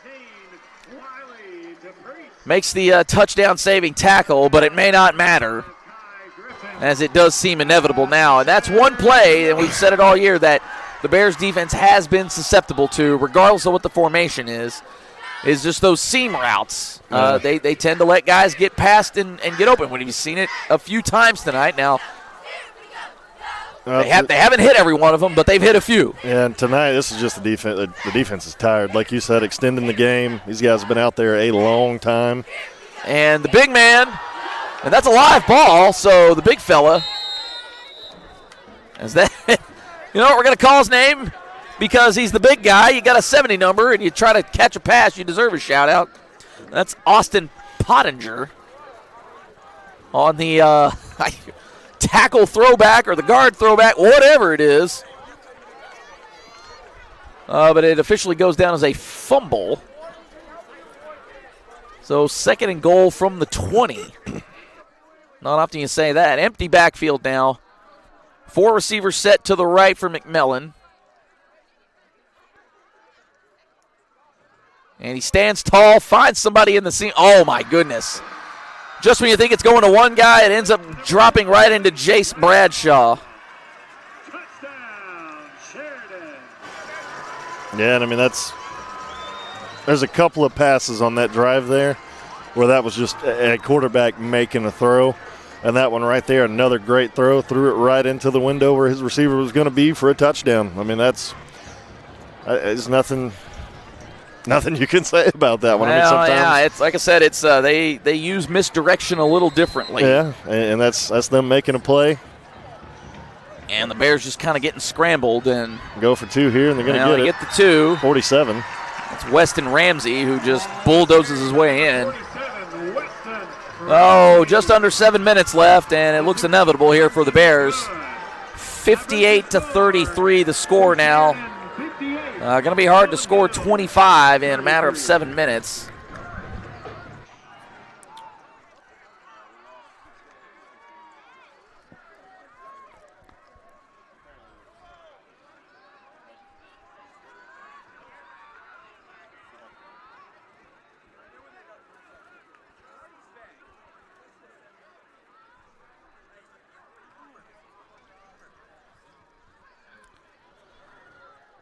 So the big play there, the story of that drive, as DuPriest is the main catalyst for the big play, as he caught the big pass to set up the good field position there, and really even when something adverse goes against Sheridan, they've been able to answer. And again, like I've said all night, it's just this style of offense.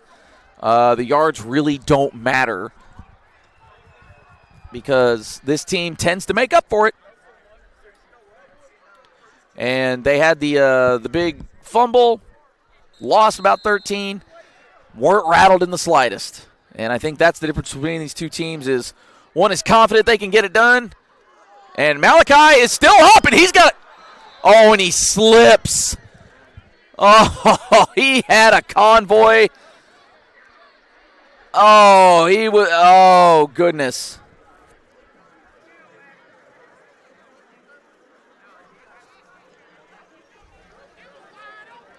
It was there. It was there. I'm not sure if he slipped or he went down on his own accord.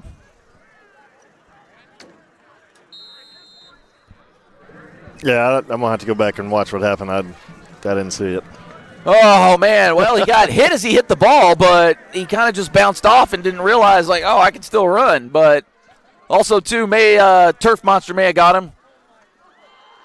Oh, man, and we've got flags flying. I'm not really sure for what, because that looked like a block that was just simply thrown on Preston Herr.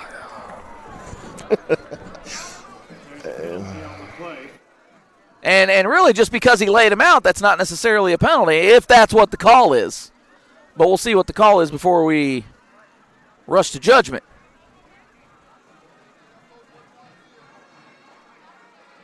It is against the Bears, whatever it is.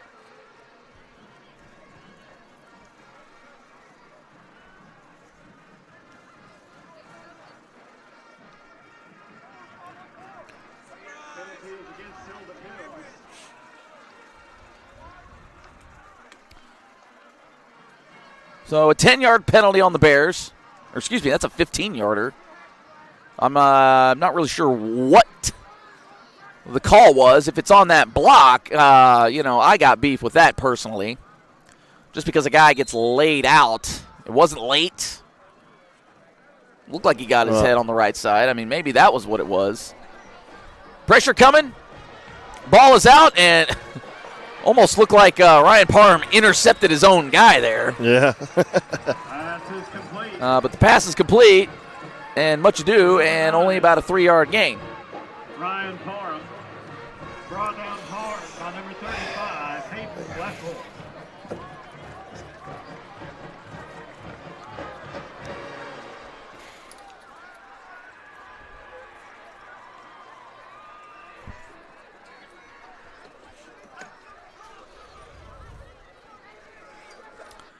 Four split out to the right for the Bears. Here they come. And Tyler Hampton just heaved that one. Good spin on the ball, give him that, but really didn't give Blakely much of a chance at getting under that one. Yeah, I mean, some of his deep balls tonight have looked like he's throwing. That one looked like he just kind of lobbed it up. He just chunked it. He rushed it a little bit. Yeah. Maybe should have given Blakely maybe another couple of yards to get where he needed him to be. But when you've been under duress most of the night, yeah, you try to get rid of the ball quickly. And you got to score points too, so I get it. Deep ball is almost picked off by Sheridan. That was Lawson Wallingford. And we had two guys right on top of each other. Not sure what the Bears are going to elect to do here. Offense is still out on the field. And you got to think at this point, what's the worst that could happen?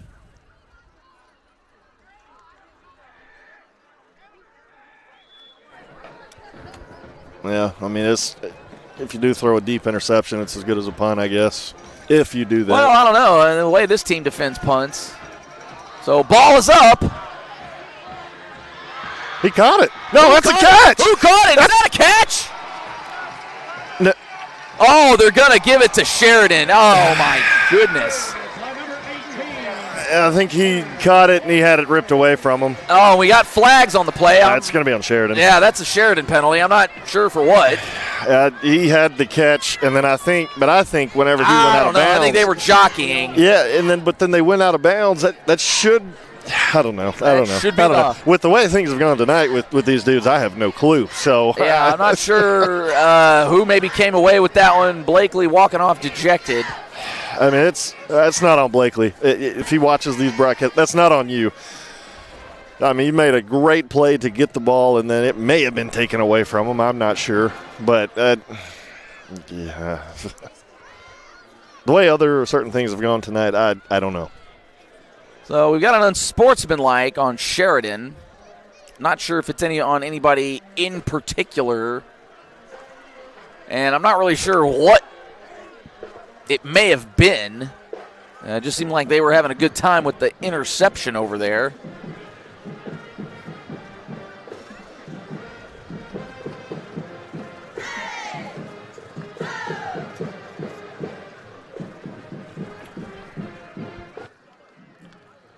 So as it stands, Sheridan will start at about the 12-yard line. Again, that kind of thing has not mattered much tonight. Of course, when you allow 58, whew, those kind of things will happen.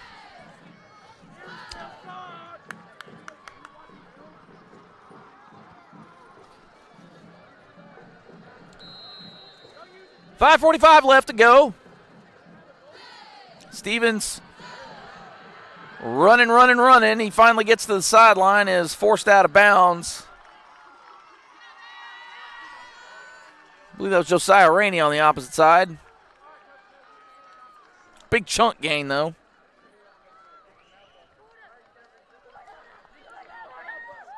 As Sheridan gets to their own 30.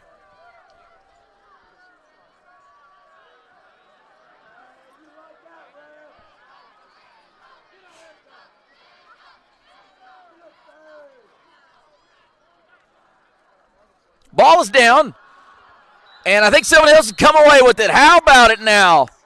Marcus Hurd, I heard you.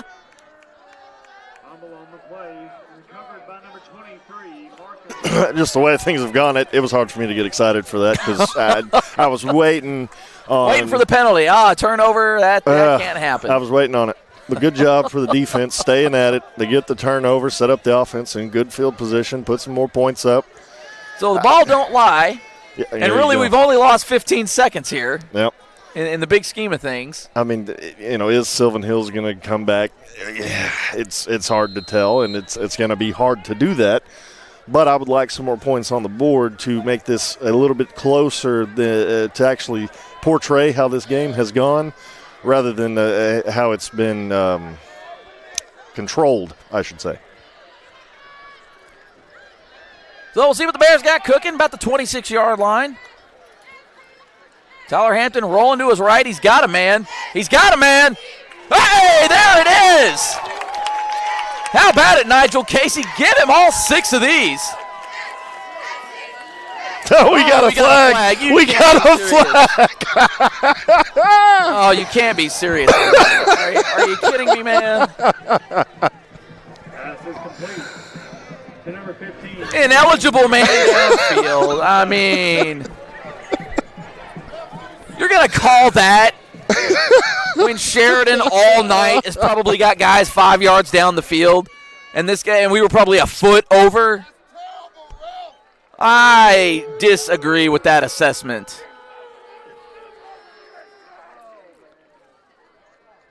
Somebody tell Steven to put that one in the highlight reel anyways. Penalty is on Sylvan Hills. Goodness gracious.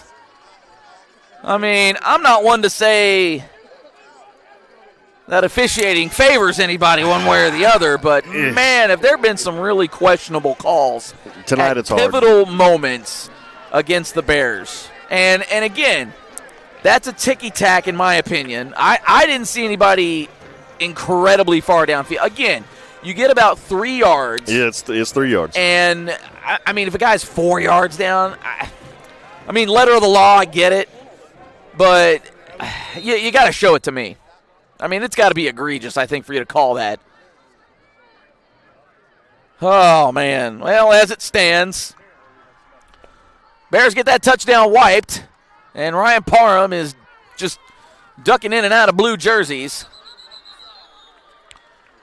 No gain on the play. In fact, a loss of about 3. Brought down by a swarm of Yellowjackets. Jeez. Oh, man.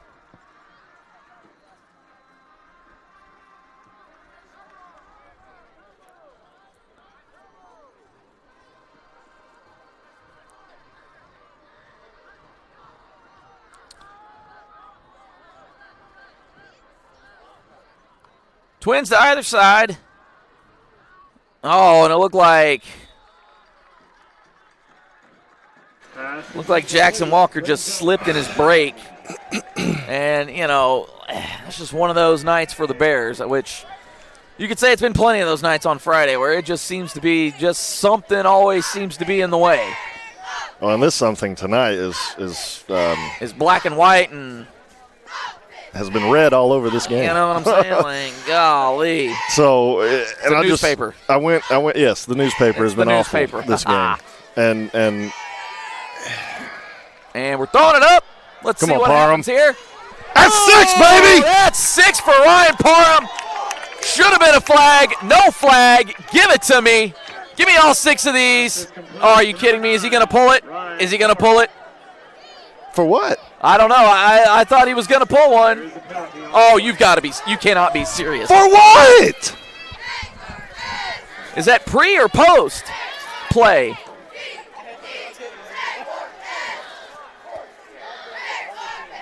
Well, we've got my dudes. We've got a few people voicing their opinions here, so if that comes across a little certain type of way, we apologize. It looks like it'll be a touchdown the way everybody's acting. I went back and watched. So we never. Here it goes. Pass interference. Okay, yeah, and as I said, that was pass interference all day. They called something on us too. I didn't see what the call was.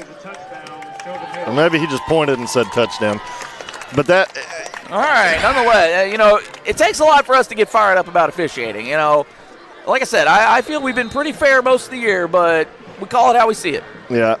So I went back and watched the last touchdown that Sylvan Hills scored a couple of minutes ago. The ball was on the 26-yard line, I believe.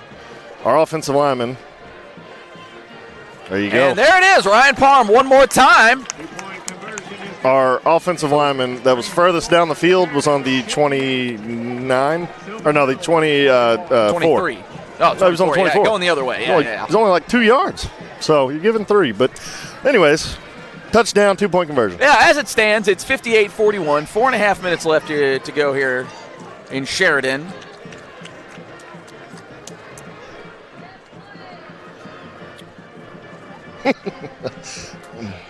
Boy, I tell you what. I mean, well, we're backing up Sheridan for some reason, so I'm not sure what. It's had something to do with the call. I don't know.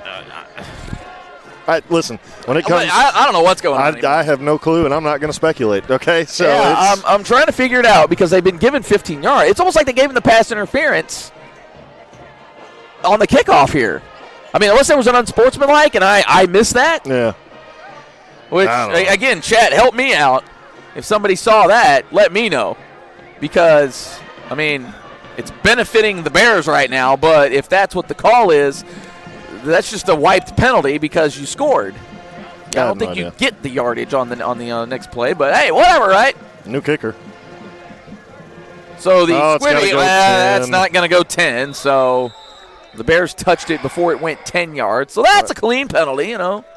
Yeah, we had That one is what it is, so it'll be just at the spot of the touch. I had a different kicker in there that time, number 41. Just putting a different spin on the ball, I guess.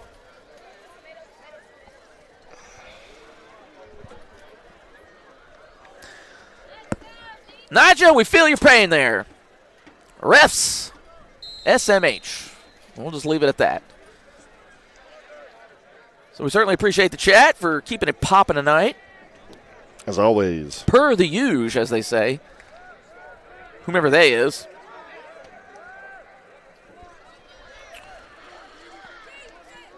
Sheridan breaks out their formation. Pierre Grimes is coming. And Stevens gets through, and he could go for 6. He is gone. Yeah, he's gone. And just like that, Sheridan hangs another 6 on the board. And we are over 100 points in this game. Well, and that play there is. We were sitting at 99. That play. Go ahead. No, that's all I got. We're sitting at 99. Gee whiz, now we're well over that, 105. Well, that play there is just a defense that has been on the field a lot the second half, a whole lot the second half. Yep. And a running back that is good. More tackling. Yeah. You're tackling them high, and I know that's something we've harped on all year is this team tends to tackle at the shoulders, and really you can't do that. And right there is the exact reason why. And that's also the reason why the yards don't matter against Kevin Kelly teams. We've got a big-time flag here, and I do believe that's going to go against Sheridan. And it's going to go against Sheridan. It was holding.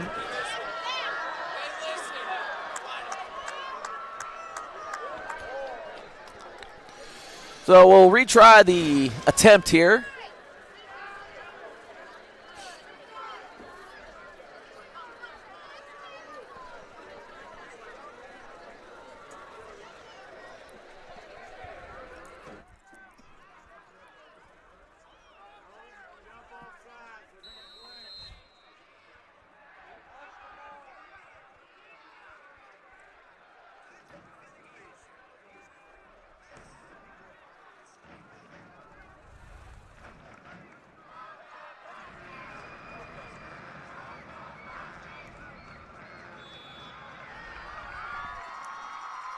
Well, they kicked the extra point this time. Down through and true. So 65-41, 4:20 left to go in the game. And really at this point, what do you say that we haven't already said? Yeah, I mean, again, the score is not going to show it. And here's my part of the game where I start glazing, as chat says. All right. Sylvan Hills did not play a bad football game. Sylvan Hills did not play bad defensively. Sylvan Hills did not play bad offensively. But certain factors out of Sylvan Hills' control, why the game looks like it. Now, with that, you got to tackle. You got to execute on defense. When you're tired, you still have to make plays. But sometimes your mental state in the game gets taken out when other things happen. And when you feel like it's impossible for you to win because of certain factors, that plays a role. It does. Absolutely. I've played football, coached football. Yeah. It happens. Now, as you've said, 65 isn't all on the stripes. No, it still, Sylvan Hills has given up touchdowns. It very much so has given up touchdowns. But, everybody knows. There have been some opportunistic moments here. Yes. And it does take the wind out of your sails, and it does affect the game. Yep. That's just no other way to put that. We'll see what kind of onside we got here cooking. Oh, they bomb away, and that one's going to go out of bounds. And the Bears will get to set up shop at their own 35. I was about to say, I hope we get back there, and I hope it does go out of bounds. It'll come out to the 35. Yeah, they tried to be slick there, and they maybe would have got to it at the rate everybody was looking at the ball, hoping. Yeah. But the ball is shaped the way it is, and that's why it bounces funny. as we saw earlier in the game, even on Sylvan Hills punt, rolled right along the goal line. Yep. That's one of those in baseball where they hit it and it goes right down the foul line and never goes out of play. Just put the right English on it. So we'll see what the Bears got cooking up here for the last 4:20. As they are still trotting out their accompaniment of starters. Yeah, and stay aggressive. Why not? I mean, yeah, you can't fall out of last place, so why not? Oh, and I'm not sure what happened there. Ball is still out, and oh my. Dear Tyler Hampton gets crushed on that play. Big time loss for the Bears. It looks to be about 11 yards. Well, maybe about 10 where they spotted at. So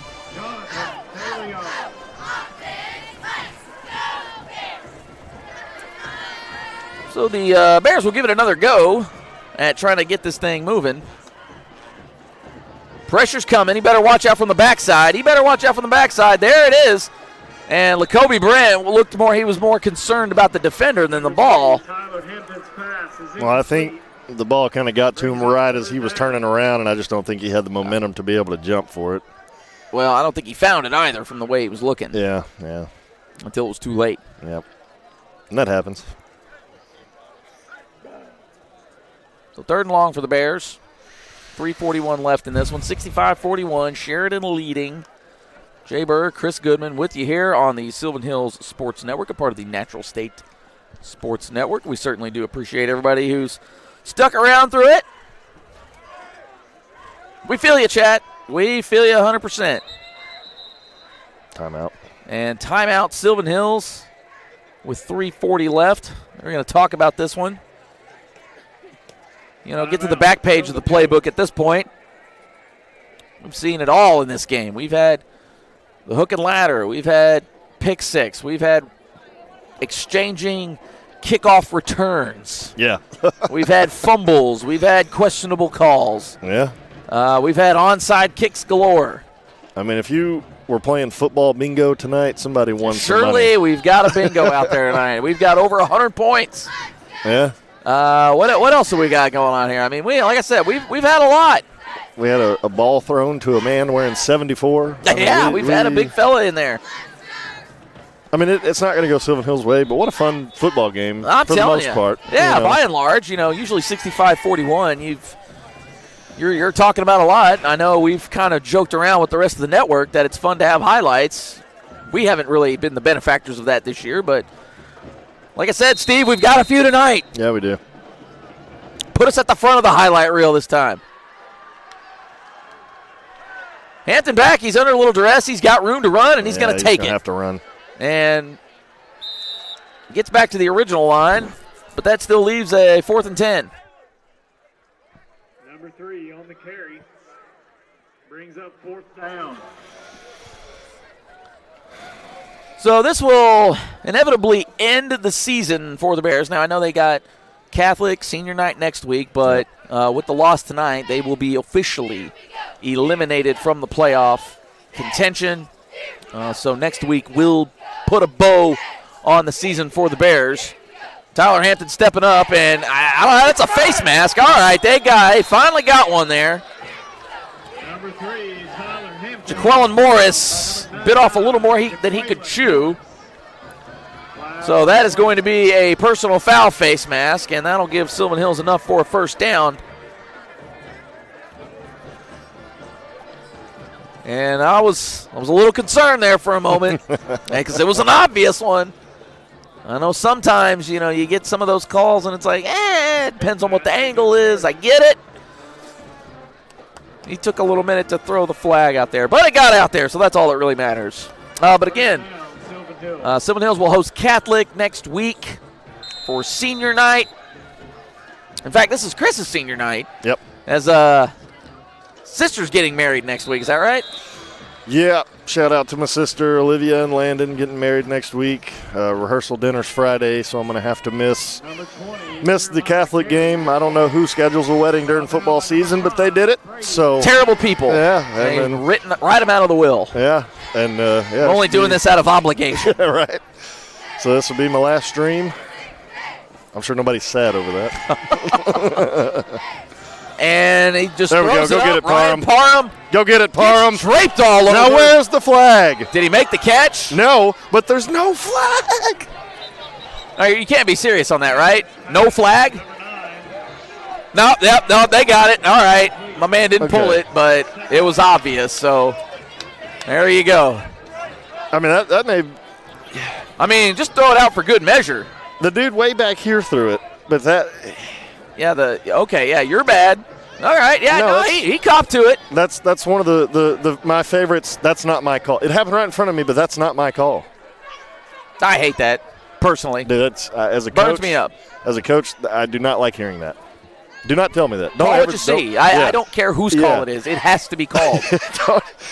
That's got to be taken out of the excuse book. Yeah. Why are you saying that? But Bears anyways, we get it. Yeah, we got it. It all works out in the end here. Bears looking to put up another touchdown or just put up some points here to cap off this game. Gets it out in some space to carry. He's got a little room to run and can't quite get out of bounds. Not sure where the spot is going to be. Down by number 18, Lawson Wallingsford. Only a gain of 2. I thought he got a couple of more than that, but I guess the knee down is where it's at. 2:20 and counting here in Sheridan.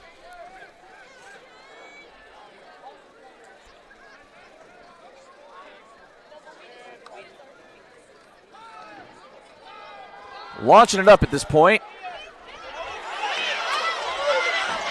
Well, I don't know if he's going to get that one. Yeah, that one was a little.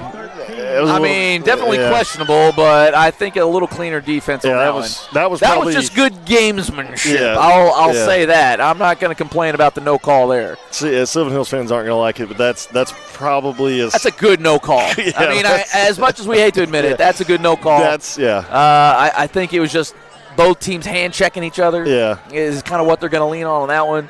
Well, Can't say I disagree. And I watched the replay here. High snap handled by, oh, Lord. Yeah. And Tyler Hampton just gets buried. That one led the way by Brady Dillon.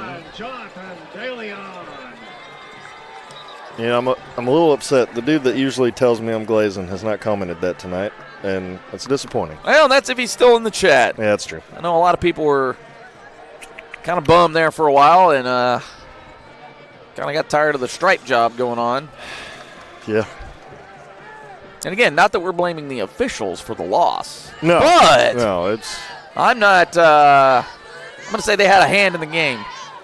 Tyler Hampton, he's running for his existence. Just going to go for it himself. Why not at this point? Stay in bounds. Well, not quite enough. Yeah, fourth down.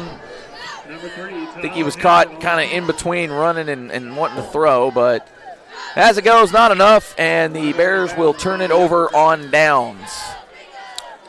So I'll be interested to see what Sheridan chooses to do here. This is usually a team that they run their offense.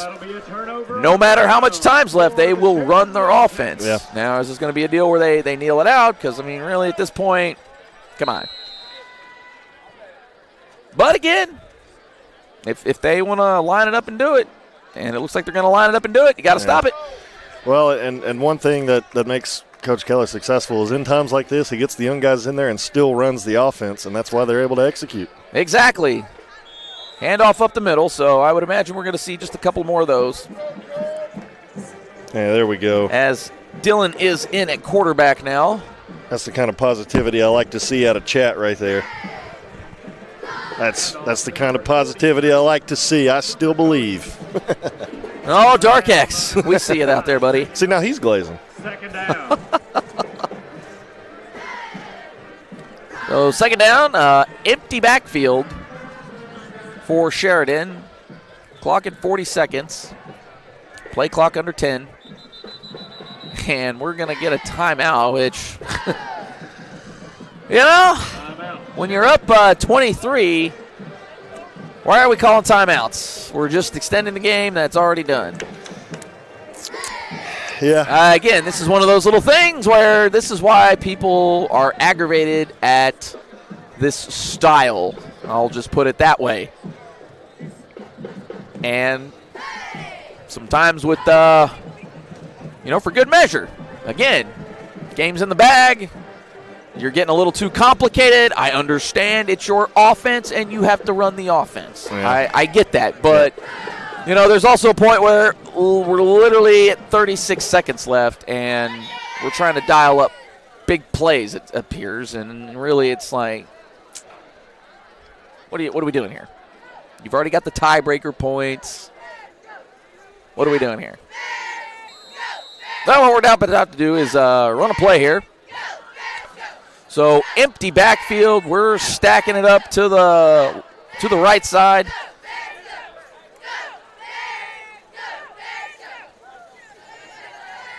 And we just call a bit of a tunnel screen. Oh, goodness gracious. And they break off a big one there. That's Mason Mangrum. Number 5, Brady Dillon's pass complete to number 9, Mason Mangrum. And like I said, again, you got to stop it. Yeah. You got to stop what they throw at you. Yep. But I will say this is why people aren't big fans of Kevin Kelly.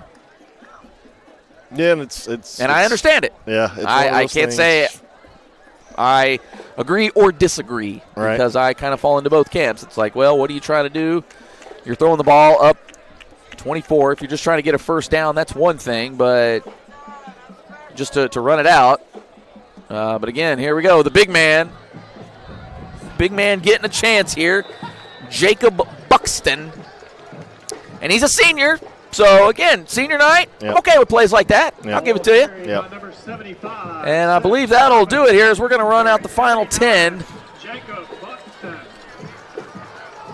So the big man got a few yards.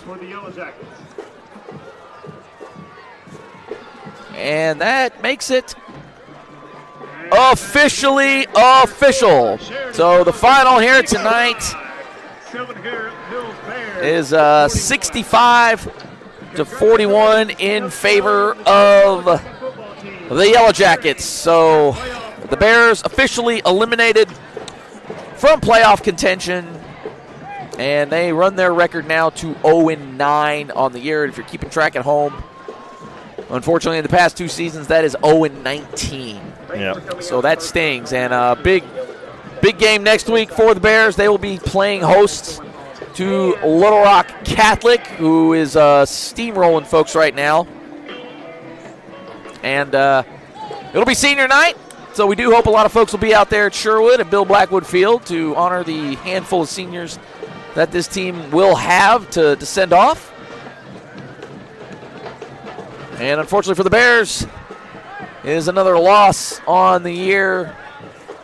And, it really stings a little extra when you had the lead at halftime. Just got word.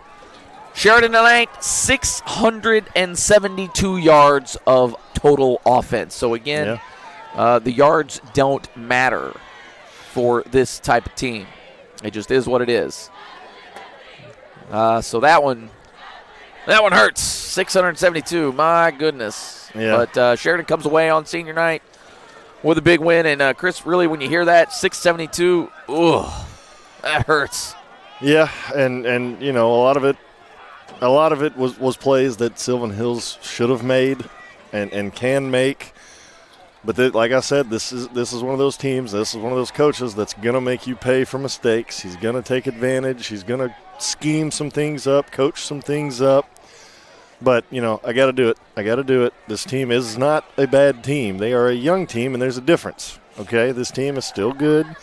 They can come back next season a little bit older, a little bit more mature, coached up a little more, really start to get the culture turned around, and who knows what happens. There's plenty of games this season where they were in it, and it just didn't go their way. But I think Sylvan Hills has a bright future. They do. The 7th, 8th, and 9th grade, I think, all had wonderful years.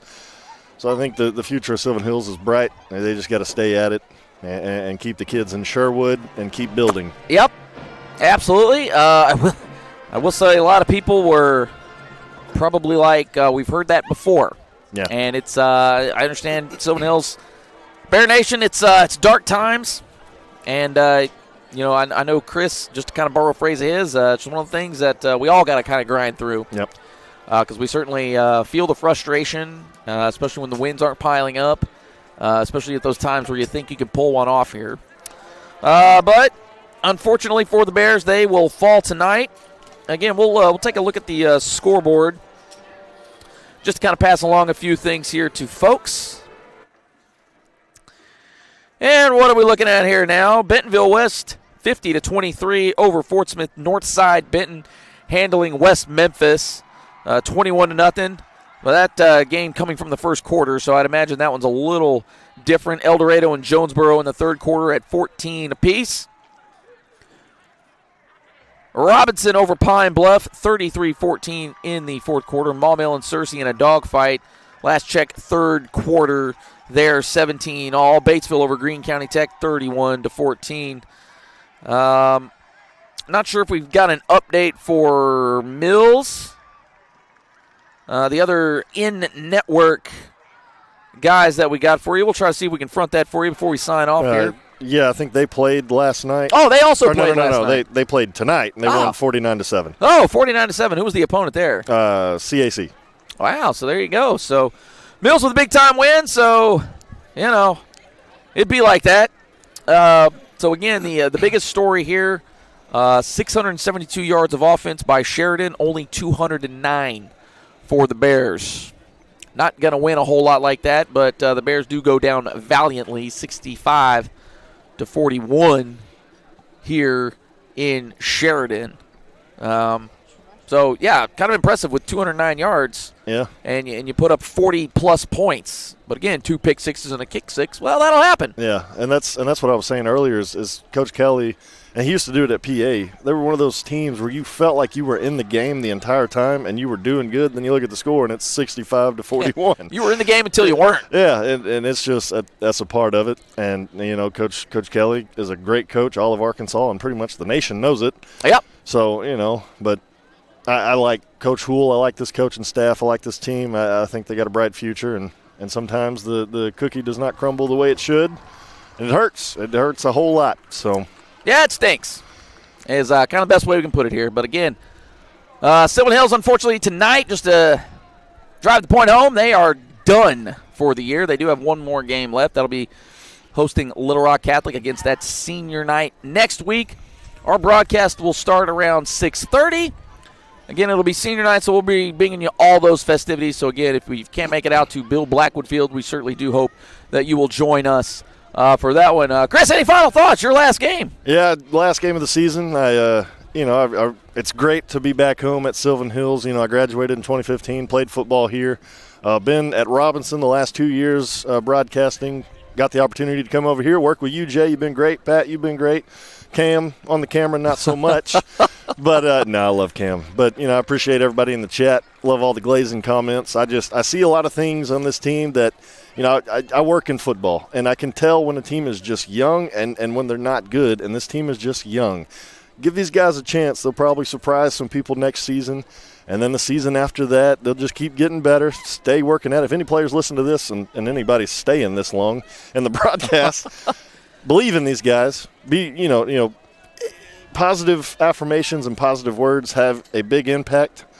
Stay at it, stay positive, keep working in the weight room, keep training. You got a good team. Stay at it. That's all I got to say. Stay at it. And thank you to Bear Nation for allowing me to be here for this season and commentate for these games. I hadn't been very good at it, but that don't matter. I'm having fun. We're all having fun here, and go Bears. So there you have it. And we will end it on that note. Again, senior night out here at Sheridan. Bears fall 65-41. They run their record to 0-9 on the year, so they'll have one more crack at it to get that first win in what feels like an eternity. Again, they will host Little Rock Catholic next week. It's senior night out at Sherwood. we certainly hope you will join us for that one. Again, if you can't make it out to Bill Blackwood Field, get on the page here, like and subscribe. We'll start our broadcast at about 6:30. So we can't wait to see you there, Chris. One more thing, follow the Hot Springs Wise Guys, new arena football team. I'm the GM of, shout out to them. Show them some support. We're building a great national championship organization. Go Wise Guys. So there you have it. Go Wise Guys. Go Bears. We'll see you next week for senior night out of Sherwood.